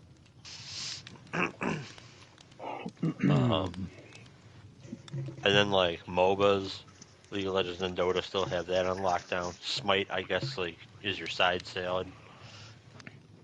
What a weird. Sony's been trying to enter that with all the different Chinese developers are trying to get in with now.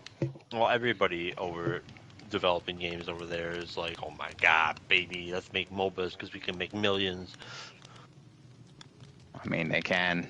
And they can, yeah. No, that's legit. Yeah, But yeah, like, they can definitely. You want to make $1 That's trillion in a weekend? Release this golden armor. What? I mean, Sony's trying to dig into that, and so far it's It's working. I don't know if it's working or not working. I Have can't- I you don't seen have the Sony's information. profits? No, in that particular I'm talking about. I don't know the information. I don't want to speak and not know what I'm saying because I'll speak, and I know what I'm saying. It's working because they Mhm. wouldn't invest as heavily as they are if it wasn't working. I mean, 'Cause they Sony invested ain't other like- things that. Sony ain't like that. Sony ain't Microsoft. They don't got daddy's pockets. I know, but also they're releasing something called a PlayStation Portal. So try and explain that one to me.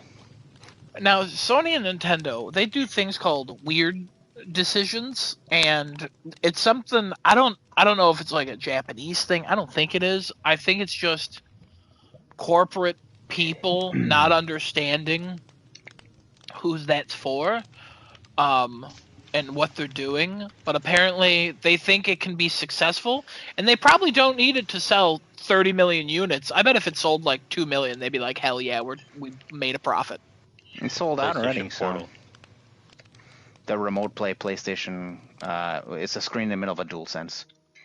Oh man, Yeah, it's only for remote play. You can't We've take it out of talked the about house. Can't do anything. it'll sell. Oh, it'll I'm sure. sell. $200. Hey, you want a more wow, it'll comfortable? sell. You want a more comfortable version? It's really can only be used on Wi-Fi, and it's about streaming. You can't actually play games natively on it. That's fine, whatever. $200. That's not that bad. Yeah, you can't Yeah. stream. In this economy, you can only play downloaded games on your PS5 on it. you can't can even only stream play anything. downloaded games via streaming, though. Yeah, you can't actually do the other That- streaming. That's weird. I mean, That's what I'm saying. You're saying that it's working and they know what they're doing. At the same time, they do things like this, and I'm like, I don't know that they do. Again, know what I think it's wild, but I think they're like, hey, this could sell 500,000 units and we'll make a profit. And if it does more, great. If it doesn't, we'll stop investing in it. just It's a low-cost investment. They can only increase their streaming capabilities. And then if people really enjoy it and they're like, hey, you know what? We're going to fucking put out one that's even stronger. And then people will buy that and they'll raise the price a little bit more. Like, that's just what Sony does. I mean, it is sold out. Like I said before, it's sold out right now on PlayStation Direct, which is the only place you can get it at this point. The So- thing I hate the most about Sony is they sometimes they're so good. They're so good and they know they're good. And they see where the line is and they're like, let's push that line. And then they push that line and people push back and they're like, we're still making a big profit. Let's push that line again. And they always want to push the line until somebody goes, hey, and then Sony will back down and people will be like, they're so good. I love them. And that's what a lot of corporations do, but Sony is so blatant with it. And I hate it. Do you And they think don't that they're gonna? speak. Oh, Do you God, think they're gonna pull the pricing back after No. this backlash goes through? No, they have to add something though. So you think that there's gonna be they're gonna announce that they're adding something? They just haven't said it yet. Yeah, I mean, eventually they were going to add stuff to it as well, but Next state of play. next state of play, rumor number one, coming from Yeah. Griddled Toast Ball 65. He said, "My uncle's brother's friend's dad's sister's cousin's brother works at Nintendo, and he accidentally delivered a package to Sony." And they were like, hey, we're working on a state of play. I think I believe that source more than I believe you sometimes. Wow. What do you mean? In regards to what information? Everything that you've just said. But I gave you that source though. Exactly. You've created a loop. Paradox of Yeah, a sorts. paradox. Thank you. Couldn't think of the word. Paradox Interactive. City Skylines Yes. 2 developers. Love them. Wow.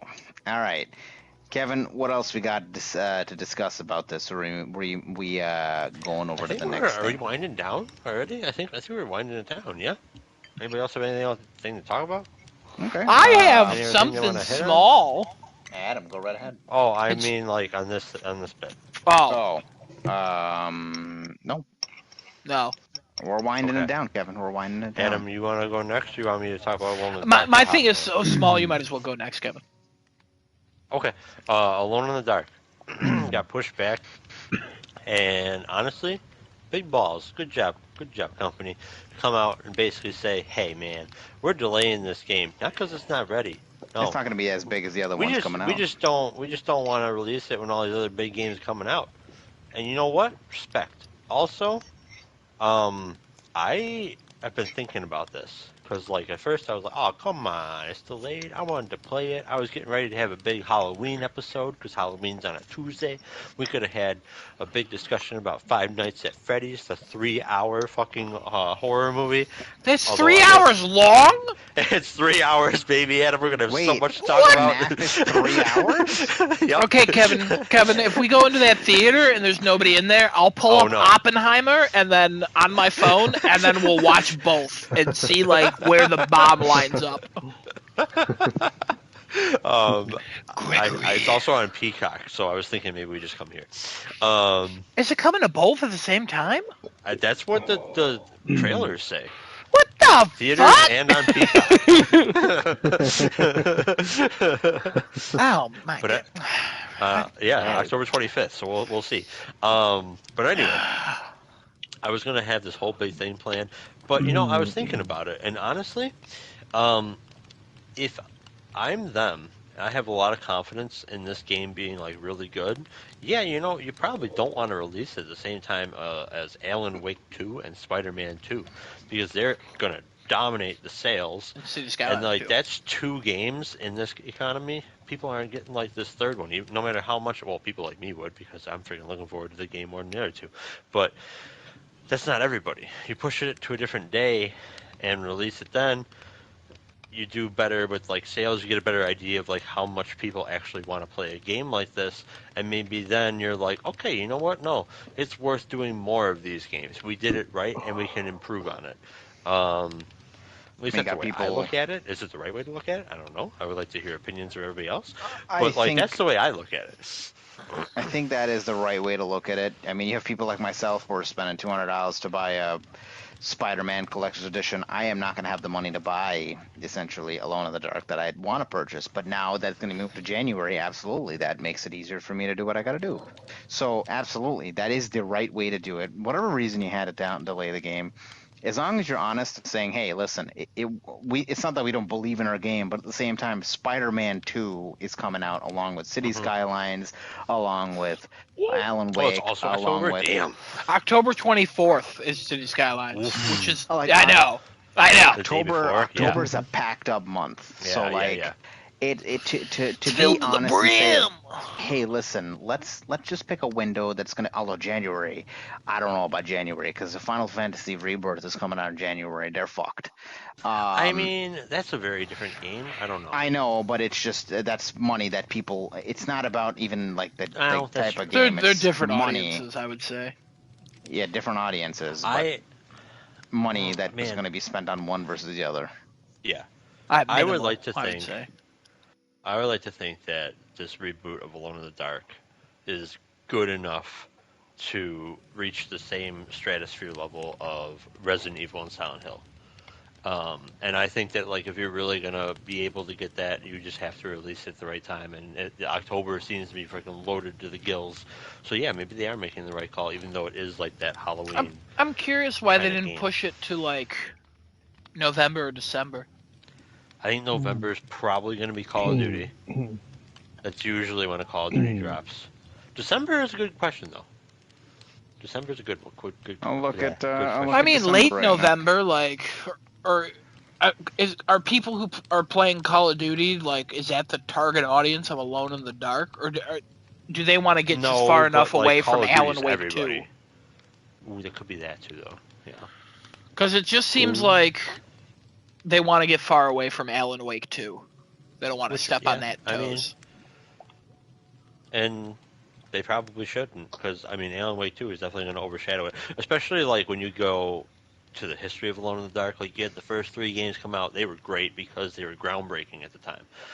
Then you had they had I think 2 different attempts at bringing the series back that were god awful. So like, if you really want to like get the point out there that hey, no, we know what we're doing. Here's going to be another survival horror game that you can like reliably buy from game to game, and you're welcome. The weird thing, oh my god, I looked up the developer after I played Titan Quest because Pieces Interactive made Titan Quest, also made Magicka, and now they're doing Alone in the Dark. Interesting shifts, but solid games in their track records. So yeah, we'll see how it all goes. So I'd have to take a wager at why they decided to pull out of November and December. So you have that Banisher's Ghost of New Eden coming out then. You have That looks interesting. one of the new Like a Dragon games coming out. You have Call of Duty Modern Warfare 3. It says you have the day before coming, although I don't think that's happening. No, that game's dead, I'm sure. You have Super Mario RPG Remake also coming in that month. So, yeah, people will be spending their money on other games other than that game. And then in December, the biggest one coming out then is Avatar, Frontiers of Pandora. So, are people looking forward to that? It looks like a Far Cry, but Avatar. And Avatar's like a good giant generic game, so it might just sell on that alone. So it looks like a solid open world Far Cry Ubisoft formula game. Okay. Then you have every other true. game. It is Ubisoft, isn't it? Yeah. Then you have every other game year sales as possible. And then January comes back around, and January you have a bunch of RPGs coming out. Persona, Grand Blue, Prince of Persia. That side-scrolling one? Yeah. Oh, nice. Potentially Final Fantasy and all that, so... I'm curious about it. 2024. I already pre-ordered it. Oh, did you? The trailer... Oh, I was sold the moment I know we talked about it, because it looks really good. And it looks so good. I'm not a side-scroller guy, but that one might be it. It looks like they went back to form a little bit too, unlike the original Prince of Persia. Which they were I'm super intrigued. How do we go back, but also modernize it and make it cool? Yeah, yeah. And so I think, weird. I think they nailed it. That what the hell? Weird that they chose January as well, because Tekken 8 is coming out along with Prince of Persia, along with Alone in the Dark. So Alone in the Dark is competing with Prince of Persia, Tekken 8, and any of those. I don't know if that's really... Is it competition? I mean, yes, it's money. Money. I'm just looking at generically as money. Yeah. I don't think... I understand the November and December, I understand now, but yeah, January. Based on those games, I don't see... So February, I mean, they did a good thing not going to February, because February is Grand Blue Fantasy, you got Suicide Squad, you got Persona 3, you got Destiny 2, and Homeworld 3 all coming out in February. Oh, yeah, that's loaded too. Holy shit. Yep. So they're strategically, I would assume January is the best bet. I could have said December as well, because if the only game coming in December is Avatar, then there is nothing that they really have to... A lot of people try to avoid December for some reason. I never understood why. I think it's because of the end of the year.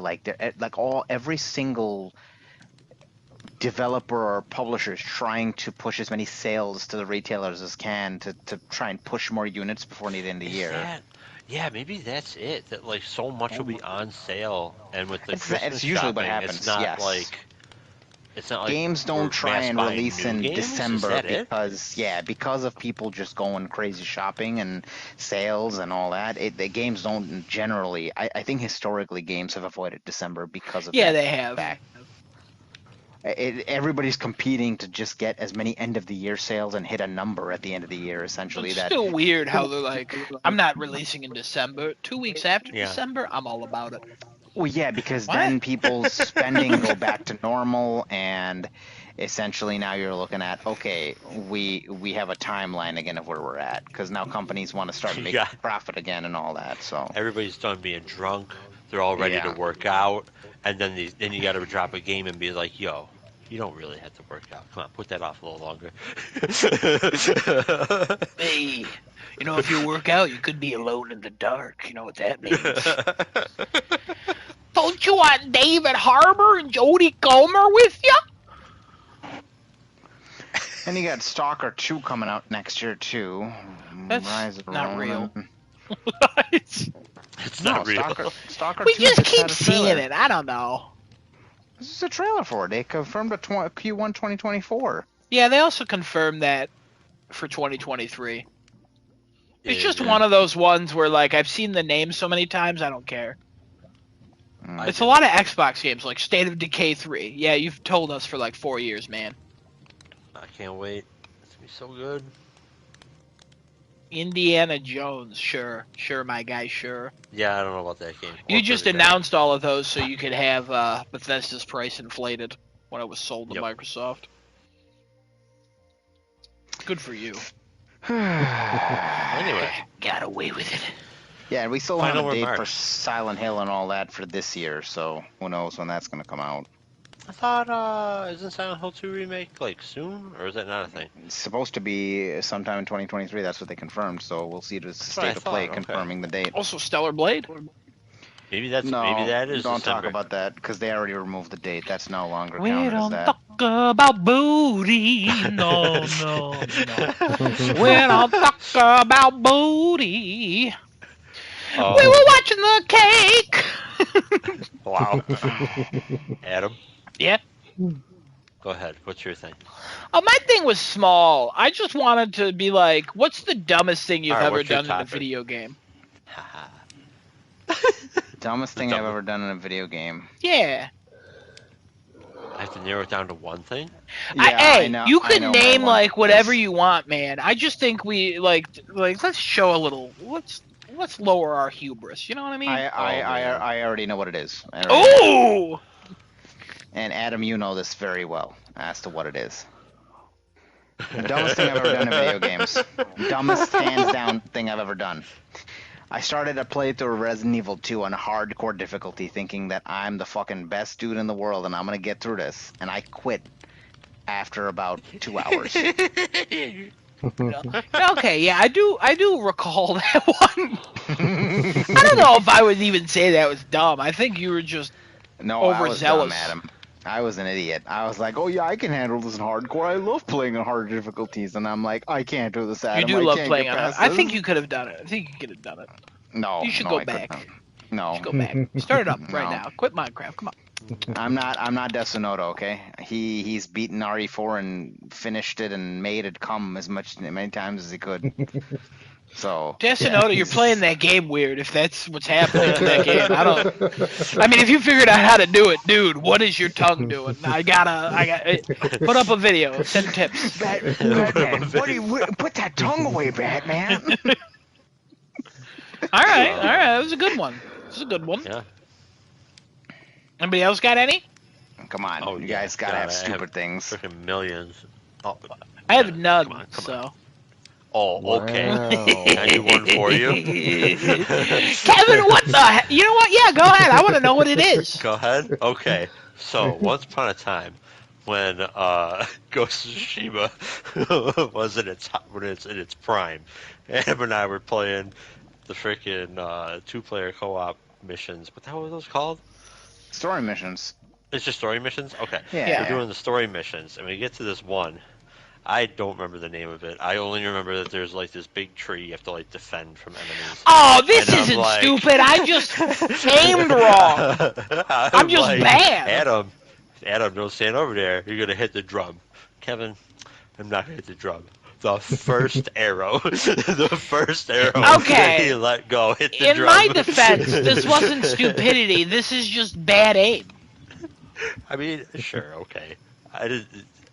It was a dumb thing.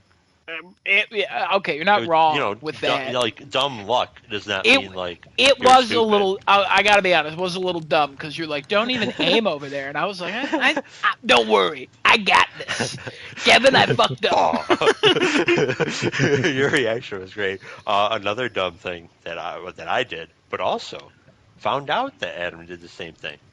Horizon, Yeah. the Forbidden West game.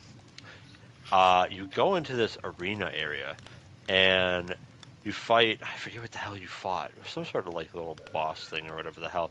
And after that, I see these little target things on the walls, and I'm like, "Fuck is it?" And my Legend of Zelda mind clicks in. I'm like, I'm supposed to shoot these with my bow, and I shot one, and I just stand there as I watch all these like logs and shit roll down. And I'm like, oh fuck, that's a trap, and I just Okay. jumped out of the way. Okay, so I feel real dumb about that one, because Kevin, you told me you did that.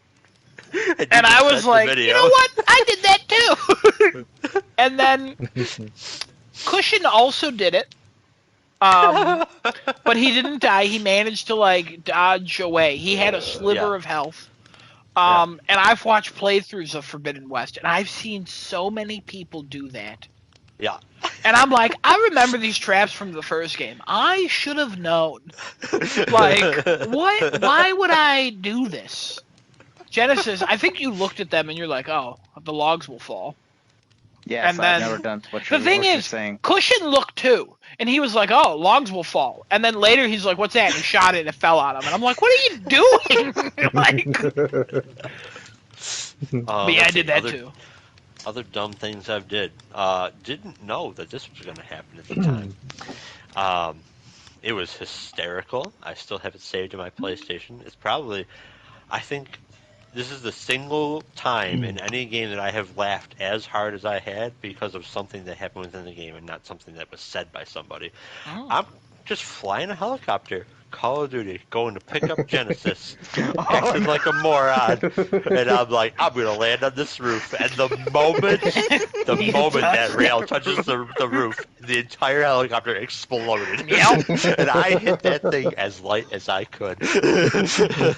Oh my god. For anybody who's watching this chat, to see that clip, it is posted up on my personal YouTube. Nice.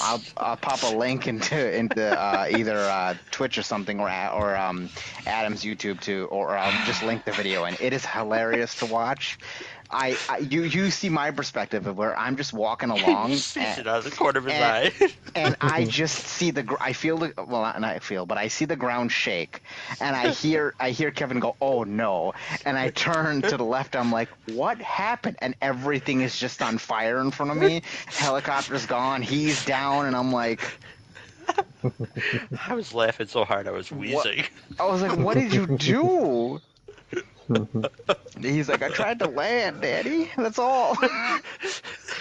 Another one was where we went up a mountain in the Al Mazrah map on an ATV, and as we're just going up the mountain, he keeps telling me to close my eyes and don't look at what's going on. Essentially, he's the one telling me to close my eyes, but doesn't realize we're about to drive off a cliff.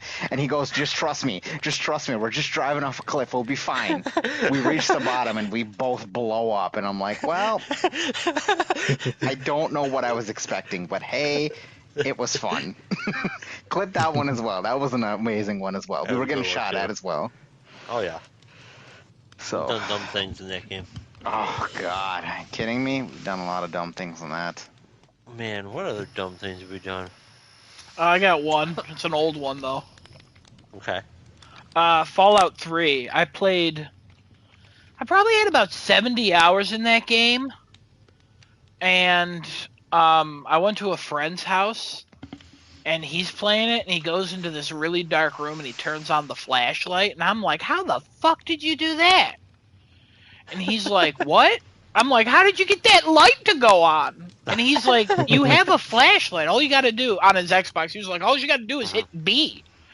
And I was like, what?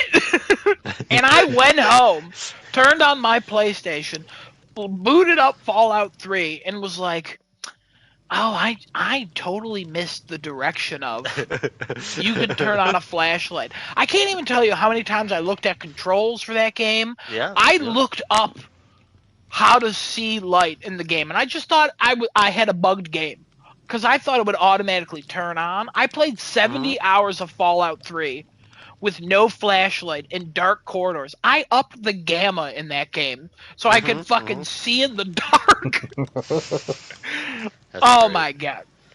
So yeah, and then after I put the next 30 hours in that game, I rarely use the flashlight because I was like, I'm just used to not using it now. Yeah. And I felt so stupid.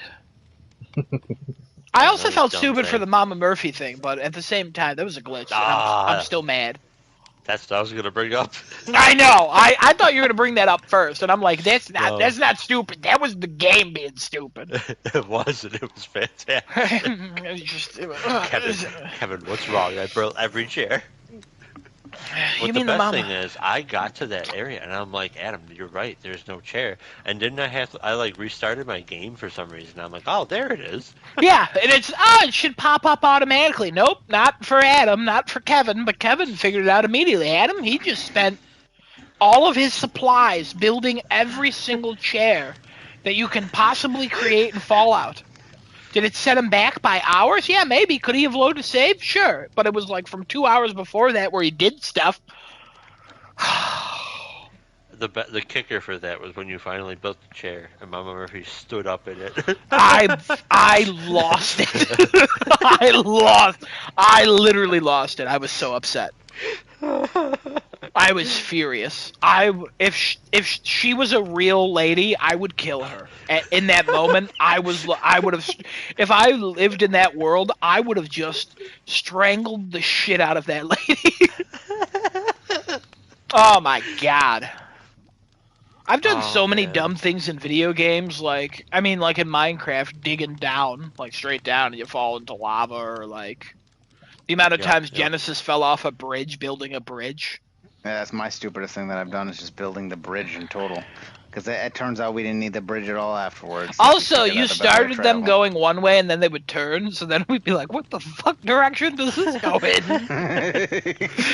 Which is very funny that you start going south and then you end up north and you're like, how did this happen? Oh, it's because it took a U-turn there. But then it would U-turn and go under another bridge that was going south but ended up going west, and it's like, what?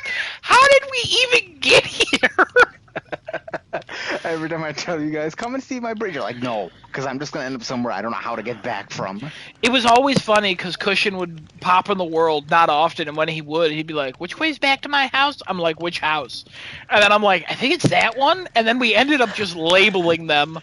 And then you ended up switching one, and then it also...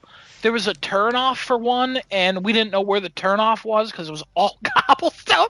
So it was just, we had this beautiful world with the most confusing transportation system in the world. But it was like so great, and I'm so glad you built that. I love that so much. And I almost broke that. Almost crashed that server. Kevin, you basically have crashed that server.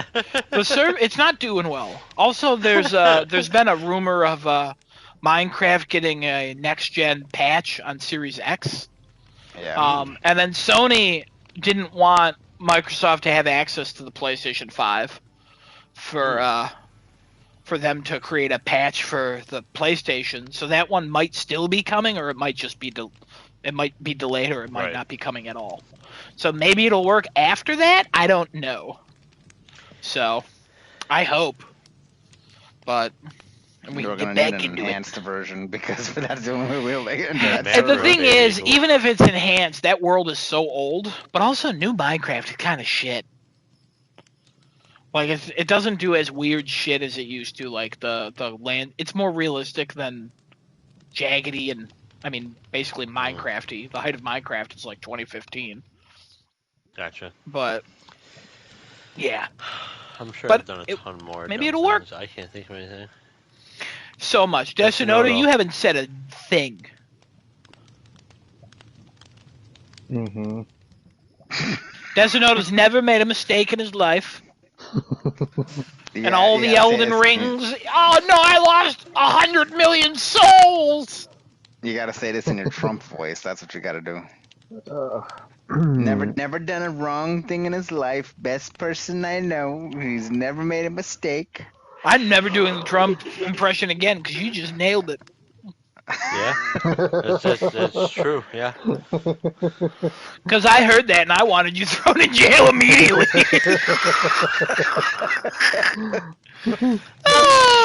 Hey, come on, guys! Don't have to get thrown in jail. I know a lot of the best people. We gotta talk.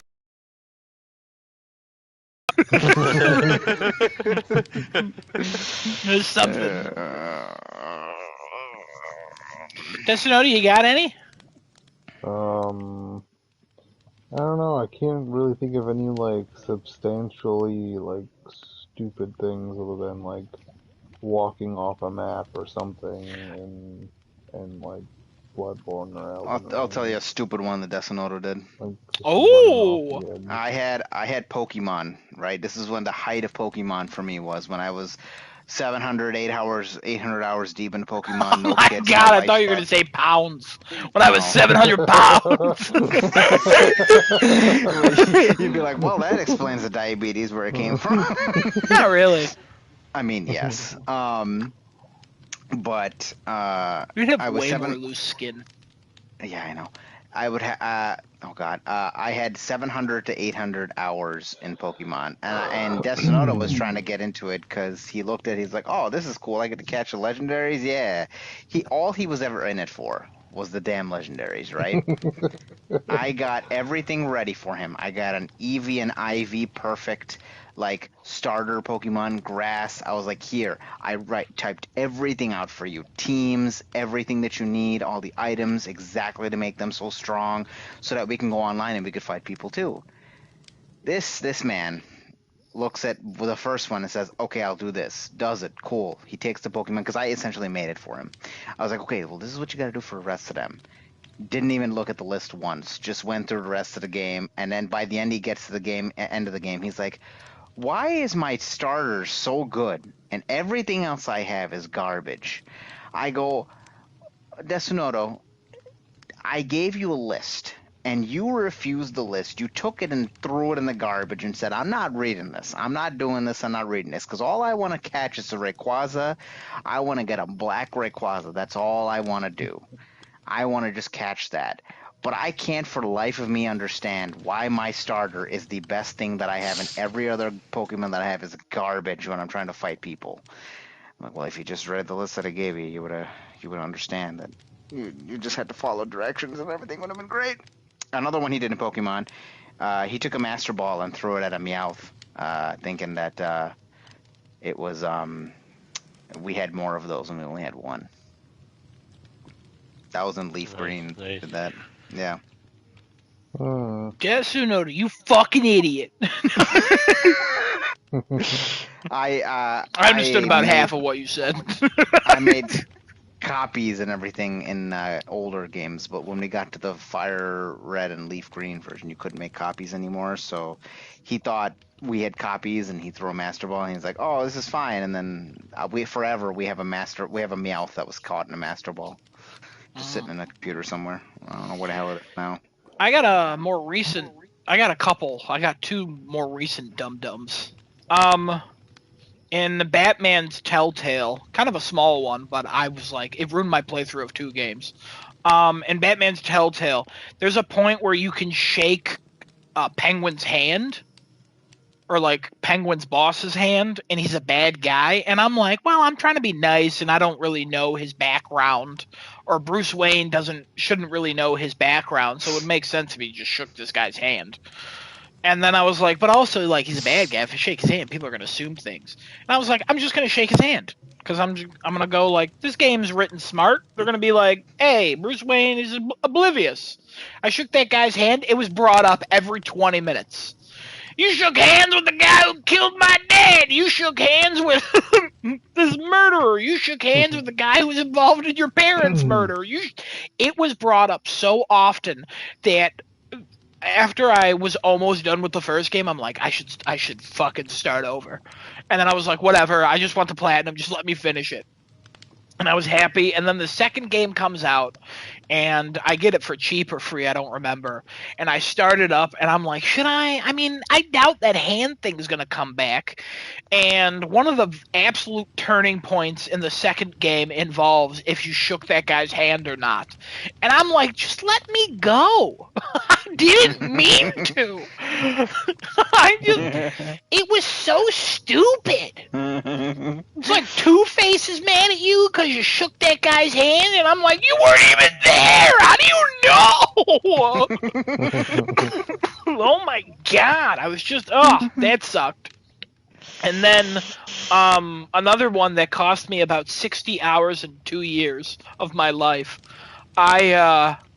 Playing Mafia 3, I played through it once, and then I looked up how to platinum it, and it said I need to influence all the dealer people and not kill them. And how you influence them is you take over the areas, and then after you've taken over enough area, when you go to attack them, you get the choice of either killing them or like recruiting them. So I needed to recruit them, and then on the guide it said the first one you will always kill. And I was like, cool. So I did the first one, and I killed them, and I did the second one, and I did every single one, and they were all recruited, and I was like, why the hell didn't my trophy pop? What the hell? And I go back into the guide, and it says the first one done in the tutorial section you will kill, and I'm like, oh fuck. So the tutorial section is like kind of like your introduction to the game. As you're doing this, it's basically a cutscene, and if you skip the cutscene, you won't see it, and it doesn't count. But when you finally get to one, it's actually not your first one; it's your second one after the one in the cutscene. So on my playthrough, I skip the cutscene, and I get to that guy, and I think he's my first one, and I go to save him or whatever, and it kills him, and I'm like, okay, that's got to be the first one. So I just moved on with my life. And then I went through the whole game, cleaned up every area, and that one trophy did not fucking pop. And I'm like, son of a bitch. Son of a bitch. I was so pissed. And then I was like, I'm not playing this again. And then 2 years later, I finally went back and platinumed it by doing it correctly. So, that sucks. Wow. Also, I have kind of a real life one. Back when I was a child, I had a GameCube and played a lot of games on it. Had like 2 memory cards, but I had like a really big memory card for a GameCube, and I think it was like 150 megabytes or something like that, which is ridiculous now. And in my Animal Crossing world, it was 100%ed. I 100%ed Animal Crossing on 4 profiles. I was like, my sister made one, but then she stopped playing, and I was like, I'm going to pay off Nook, I'm going to get a statue, I'm going to upgrade the house, and then I got all golden tools for all of them. It was literally hundreds and hundreds and hundreds of hours put into that game. I filled the museum, I did everything. And then as I got older, I was like, I'm not playing Animal Crossing anymore. I should get rid of my GameCube and a bunch of other games. And I did. And I got rid of them. And then as I got older, I was like, damn, I miss Animal Crossing. And I rebought a GameCube, and then I had to start over. And I'm like, fuck, I wish I never got rid of that. That was stupid. So that's why I never, like, resell games anymore. Because I'm like, I probably won't go back, but it's nice to know I have it. I'm surprised Desonoda didn't mention this dum-dum that I did. I took a GameCube that we had, and I traded it to a buddy of mine for a PlayStation Eye. I mean, you can get a GameCube for super cheap. That was when PS3 had just came out, and I really wanted a PlayStation Eye. Or maybe it was after, and then I didn't even use a PlayStation Eye because PS4 came out. Could have been one of the two. But I didn't tell him. And then I told him afterwards, and he was really upset with me. So you stole the GameCube, is what you're saying? Yes. Yeah. We got him! This has been a sting operation set up by Desonodo, 6 years in the making. I'm Officer Barnabas. Kevin, tell him your real name. Officer DeVito.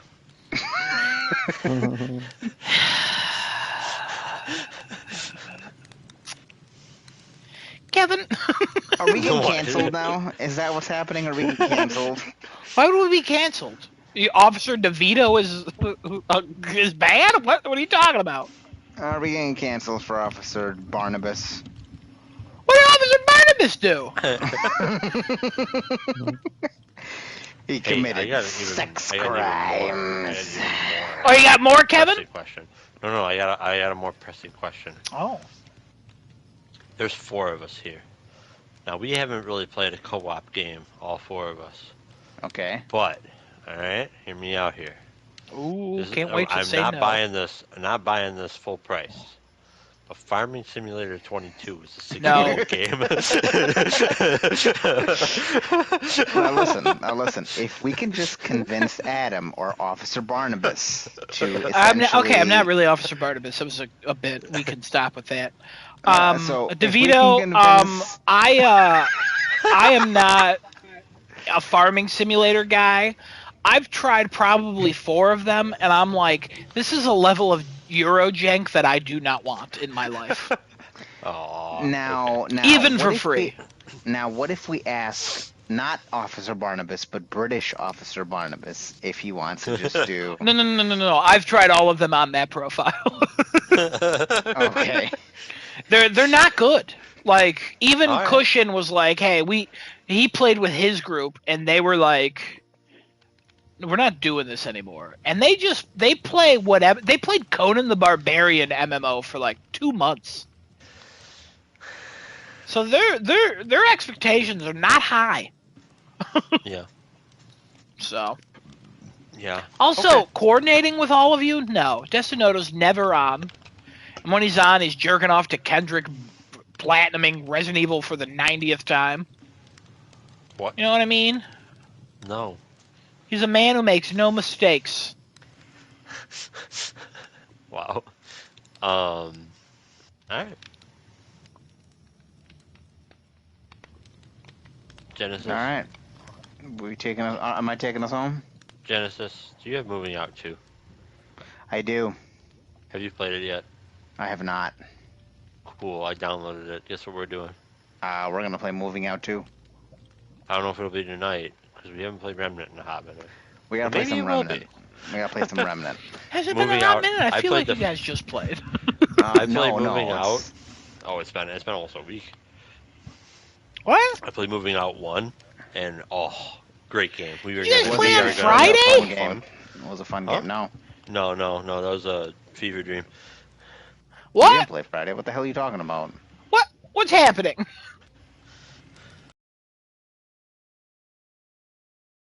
At Did all? you play Thursday? No, it's been like a week since we played Remnant. I don't know if that's true. Yeah. Something about What did that I feels do on off. Friday? What? What did I do on Friday? Something about I that don't feels know. off. You had a fever dream. I was probably blacked out on the sofa here. What the hell did I do on Friday? I don't know. Did we play Remnant? We did not play Remnant. No, we didn't I play didn't any think we Remnant. did. No, we didn't play Remnant. Guys, you Friday. played Remnant 2 9-2. We didn't play Remnant 2 at all. You played September 2nd. You got a trophy at 12:47 a.m. Genesis. Oh, we were playing Friday then. Yeah. I don't remember that at all. What the fuck?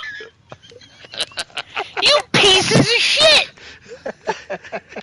I just wanted to see how long we could just keep going. I knew we'd check the trophies I honestly eventually, just but I'm like, questioned it. I was like, maybe I'm he like, did. he Fuck. might check the trophies, but maybe he won't. Maybe he'll just wait till the podcast is done and we just keep going with this bit where we're like, yeah, he's not gonna. I'm like, okay. I'm like, okay. I know I took a picture of my PlayStation party at one point, but that wasn't Friday. That was. How many pictures of the PlayStation party do you have in your phone? Don't ask questions you don't want answers to. all right, and then I remember you guys playing it, and I remember you saying that you popped a trophy, and then Kevin said he didn't pop a trophy, and then he popped the trophy. Even though I tune you guys out when you play multiplayer games because it's just daddy, daddy, daddy, daddy, suck me, daddy, daddy, daddy, daddy. Or Kevin being like, wait, I just told you. And then Jenna's being like, no, I didn't hear you, no. That's a lot. And then you guys just gushing over how good it is. Just like fucking dicks to mouths, mouths to Best dicks. Just gushing constantly. Remnant 2's coming out. Yeah, Fucking we let you it. piece of shit. All right. You let trying to talk gaslight about- me into thinking you didn't fucking play a video game? Damn right, Let we're trying to me- gaslight you. I think he just forgot. I don't think he actually was playing a game. No, I gaslit you. What the hell are you talking about? I know You when to play gaslit Friday. both me and Kevin. Yes. I got you. Weirdly. I'm a Weirdly. gaslighter. I'm a narcissist gaslighter. I don't like that. I You didn't like also that play, at all. what, oh man, I forgot the title of the game. Shit, never mind that joke. Never mind. Outlast, there it is. Didn't it have Gaslight expansion somewhere I think along so. Last Yeah, Highway? yeah. Yeah, I want to No, gaslight. Whistleblower. Wrong thing. Fuck. Also, Kevin, I like how you guessed that I played Gas Station Simulator, even though I had like a 20-minute rant about how terrible that game was after I got the platinum, like a month and a half ago at this point.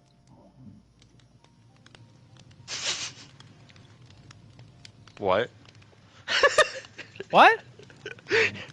I wasn't listening. What happened? What? Never mind. I'm done. End it. Take us home, Genesis. Well, I was actually, I mean, Desmond was snoring at this point, but I'll still talk Train about this turned real off. quick. So I That's seen one of the rude. rumors on here. Oh, rumors. With a snitch, the Snitch Discord, talking about the what? state of play and all that. So Snitch has a Discord server for him and his rumors, I guess, or I don't know if Sure. that's what they want to put it, I guess. So essentially, this is a rumor based upon what Sony has at this point and the state of play. So I'm gonna go through this real quick. So this is what they've put on here. In the Discord. First, it's Kingdom Hearts 4. Apparently, Riku is going to be the main star of the next Kingdom Hearts 4 trailer. They've only seen Kingdom Hearts 4 for PlayStation 5. The same with Persona 6. So this is the leaker assuming exclusivity on the fact that the main development platform is PS5 from what they've seen. The state of play for September is going to be focused on Asian developed games. They're going to be looking to include Project the Perceiver. I don't know what the hell that is. And it's probably going to be in sometime in this month, given that TGS is going to happen as well. Marvel, they had a partnership with Sony, looking for some sort of outlook for the future and an exclusive game from Sony Interactive Entertainment with Marvel. Potentially, maybe, I don't know, they're mentioning something about Daredevil, but I don't know how much I'm going to take with that. Bloodborne Remaster, they clarified that a Bloodborne Remaster, it wouldn't be a remake, but a remaster for PS5, but they're saying that's going to hit 2025, not even anytime soon. They also mentioned a Bloodborne anime in passing, and Horizon Remaster is apparently still a thing. It's being developed by Nixes. Yeah, I know. You want to slap him, Blake, right? I'm going to mute him real quick because he's loud. And then, let's see. And then last here we have, well, two other things. Sony Santa Monica and Naughty Dog. Sony Santa Monica apparently working on a sci-fi IP. I think we already knew this because of what Cory Barlog has said. And then Naughty Dog's also working on some new IP in addition to whatever The Last of Us multiplayer is, and then God of War DLC for Sony Santa Monica. They're mentioning that Bluepoint's working on 2 projects, one being content for a PS1 game, and then the other, probably to remake a PS1 game into, something like that. Ape Escape remake. Maybe. Out of nowhere. And then something else. Let's see. And there's nothing else worth of talking about here, but those are the couple things that this post mentioned. This was the only interesting post that I read. I was like, oh, this is pretty cool. If that is something obviously to be believed. The only 2 biggest points that stuck out to me, obviously Kingdom Hearts 4. Sony having the state of play, I just don't know how big the state of play is going to be for September. It's probably not going to be a huge showcase length. It's probably going to be like 20, 25 minutes long if I had to take a guess. Maybe even less, depending on what they want to do. Yeah. Adam, I know, pointed out to me that they're gonna have an indie presence at TGS, but other than that, they're not having anything else there. So if they were to have a state of play, I would assume there'd be no indies in the state of play since they have a presence at TGS 40 indies, and it would just be essentially what's remaining of 2023 and some stuff coming in the future. if they had a state of play, because they don't do PSXs anymore. And Game Awards has usually been something as They put a couple things there. yeah, but it's been more of a Microsoft show for like Game Awards. Like Microsoft buys more time slots in there than Sony does. Not. I mean, the Xbox Series X was revealed there. Halo's trailer dropped there. I believe Starfield's trailer dropped there as well. Yeah, you're not wrong. Yeah, I think Microsoft Just invests a thinking little about bit it. more in the Game Awards than Sony does. Sony hasn't dropped anything crazy there in the past years. Unless I'm mean, completely wrong with that. At a Jeff Keighley show, they revealed the Spider-Man 2 date. Right, that's the Jeff Keighley summer show. I'm talking just game awards. They don't. That's That's not the their Jeff platform. Keighley winter show, though. Right, they invest more in the summer show than the winter show, unless they have a PSX of their own. That's fair. Okay, I'll give Yeah, it to you. I think that's how they see it. Again, I mean, I Death could be Stranding wrong, 2, but also that's a Kojima thing. yeah, that's a second party Sony Yeah, at that point. I don't know, man. That just doesn't seem right. But I don't think you're they right. buy. I don't think they buy much into the winter shows unless they're having their own. Because summer they pour money into. They definitely put money into the summer shows, regardless of if it's Jeff Keighley or just a state of play. Yeah, that's fair. They try and capture a lot of that attention right then and there because of E3 and what it was and things like that essentially as well. All right, well, sorry, I talked a bunch. What do you guys think of that? If you need me to repeat anything, I can repeat it, but...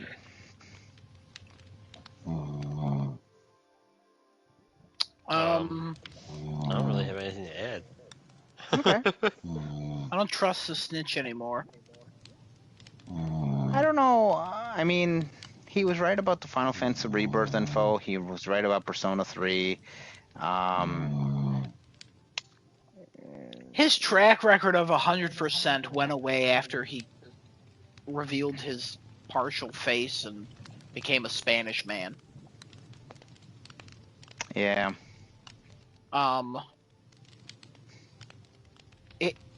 He's not like unreliable, but most of the time he's tweeting secondhand information.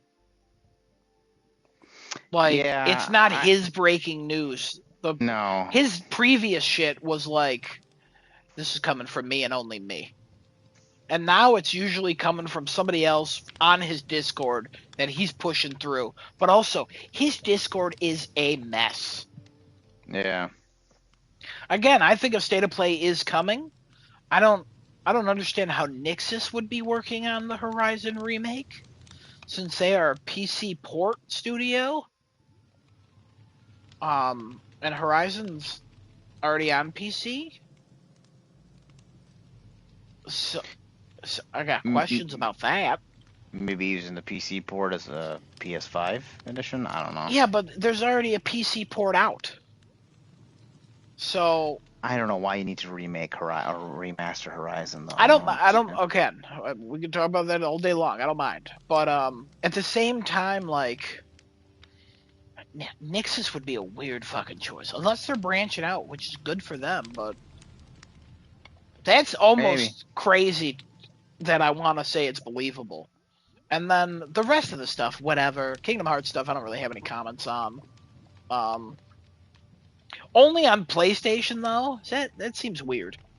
I would, with the way things have been going, I would not be surprised, especially since Persona 3 Reload and that other game that they announced that looks like Persona 6, but it wasn't. What the hell was it called? I don't even remember the fucking name. I know what you're talking about. Yes. The one at the Xbox show?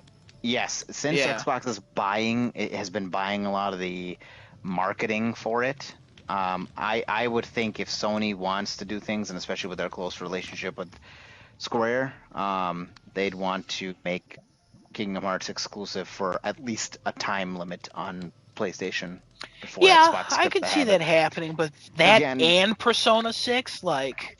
So here, this goes back to the original thing we were talking about, where, like, they want to secure as many big-name titles and genres as they can. It's another JRPG, obviously, and Kingdom Hearts Kingdom Hearts is a good enough selling game that they will continuously buy the exclusivity. When they had it when they had marketing rights for KH3, that shit sold so many games because of Yeah, a 13-year hiatus. It sold so many, but also was on everything.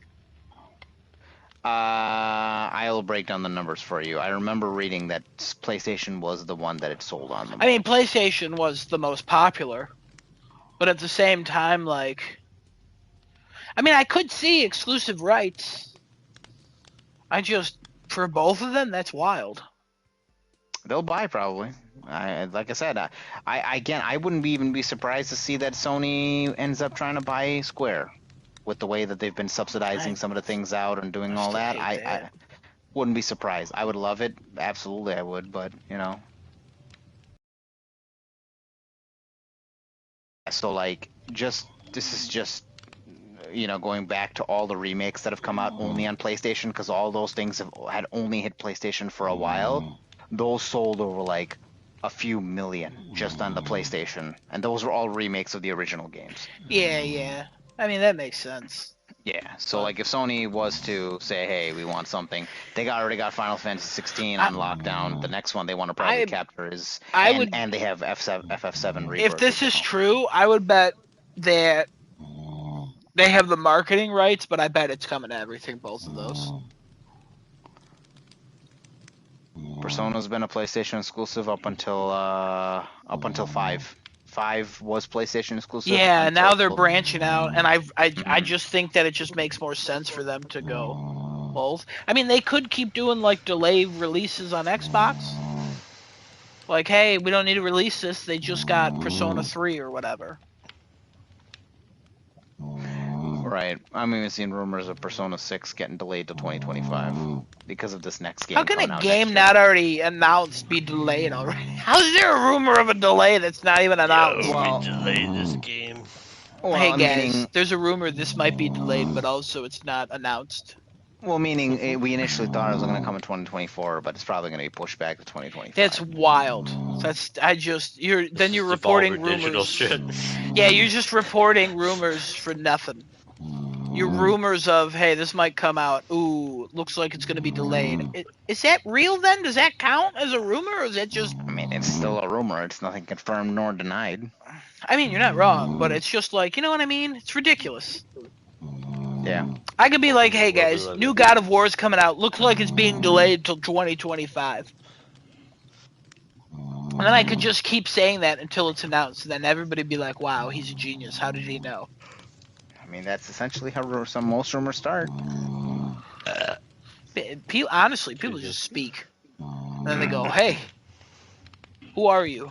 You seem important. And they're like, I'm just a guy on the street. And they're like, local guy on the street has confirmation that Nintendogs is coming to PlayStation 5. Could be.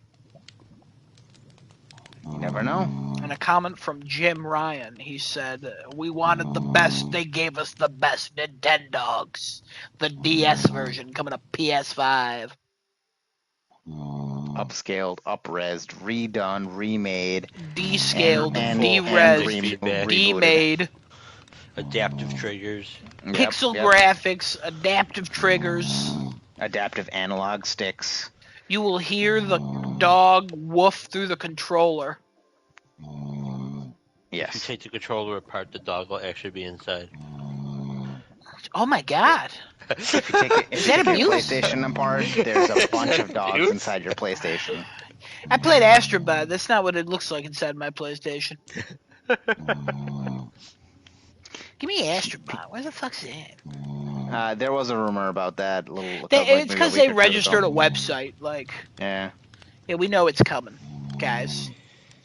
We know. They literally dissolved the studio and then remade it and then called it Astro Studio or whatever the fuck. It has the logo of Astrobot. What do you think they're making? A fully think they're making a fucking GTA in London? Poker. Come on. That'd be their Mario combatant right there, a fully fledged Astrobot platforming game. I fucking love it. It was so good. I think about going to those time trials all the time. Yeah. Yeah. Alright. I'm taking us home. Hold on. don't think yeah. it's home yet. Sneak peek. Not really, but thing I'll be talking about in the near future, hopefully. Counter-Strike 2, because there was a new trailer that dropped about its new ranked systems where you'll be ranked on every individual map. So you'll have a separate ranking for each map. You can see what you do good at and what you do really bad at, or you'll just see that you're god on all maps. And then there's a global leaderboard, a regional leaderboard, and a friends leaderboard that takes in your total rank or some craziness into account and puts you in the leaderboard. Cool, yeah, great. In that trailer, still said summer 2023. What was real funny, there was an article written by a website that will go unnamed, and the person who wrote this will also go unnamed because they're dumb. They said, hey man, it's already fall. How are they still advertising summer 2023? And I'm like, my guy doesn't know when fall starts. Sweet. It's getting close. I'll give them credit. It's getting close. But apparently, like the big invite wave just went out, and if it's anything like CS:GO when it did its beta rounds, we're looking at like 2 weeks out. So when I get access to that bad boy, since it's going to be a free update for everybody with Counter-Strike Global Offensive, I will most certainly have lots and lots of thoughts. So look forward to that. Cool. Okay, All right. take us home. Real quick. Just want to give this is quick, I promise. Just want to give a small update on Cities Skylines 2. Looks great. They stopped. They're still doing the Monday things, but now it's like sounds and videos and stuff. It's like all shit like that. So like, I probably won't be talking too much about it, other than just relaying how hyped I am. Now comes the negatives. Wow. That's it. All Okay. right. Also, I left a voicemail for Desonoto. Oh, good. Alrighty. Well, taking us home. Thank you, everybody, for watching Craft and Chat this week. I'll see us next week, same time, same place, twitch.tv/craftingandchat, youtube.com/starting too late with 2 R's. Get out there and give your nearest neighbor some dosage of AIDS. No, dude, and no. HIV. Nope. And we will promote you any way you want to be promoted on this channel. Just please try and get us to 50 subs so that we can start making money on this, because we're tired of not making money. We want to make money at this point. You don't make money on this? What the fuck are we doing here? I want to endorse President Donald Trump. I think he's going to be an awesome guy to go for 2027. And everybody have a nice night. You say Take care. Everybody have a 2027? nice night. Bye-bye. That's not even. Yeah, that's his base. That makes sense. Yeah, that's his base. I mean, People who watch Crafting and Chat are his base. You know? Also, don't forget to check out those clips that Genesis has on his YouTube that I couldn't.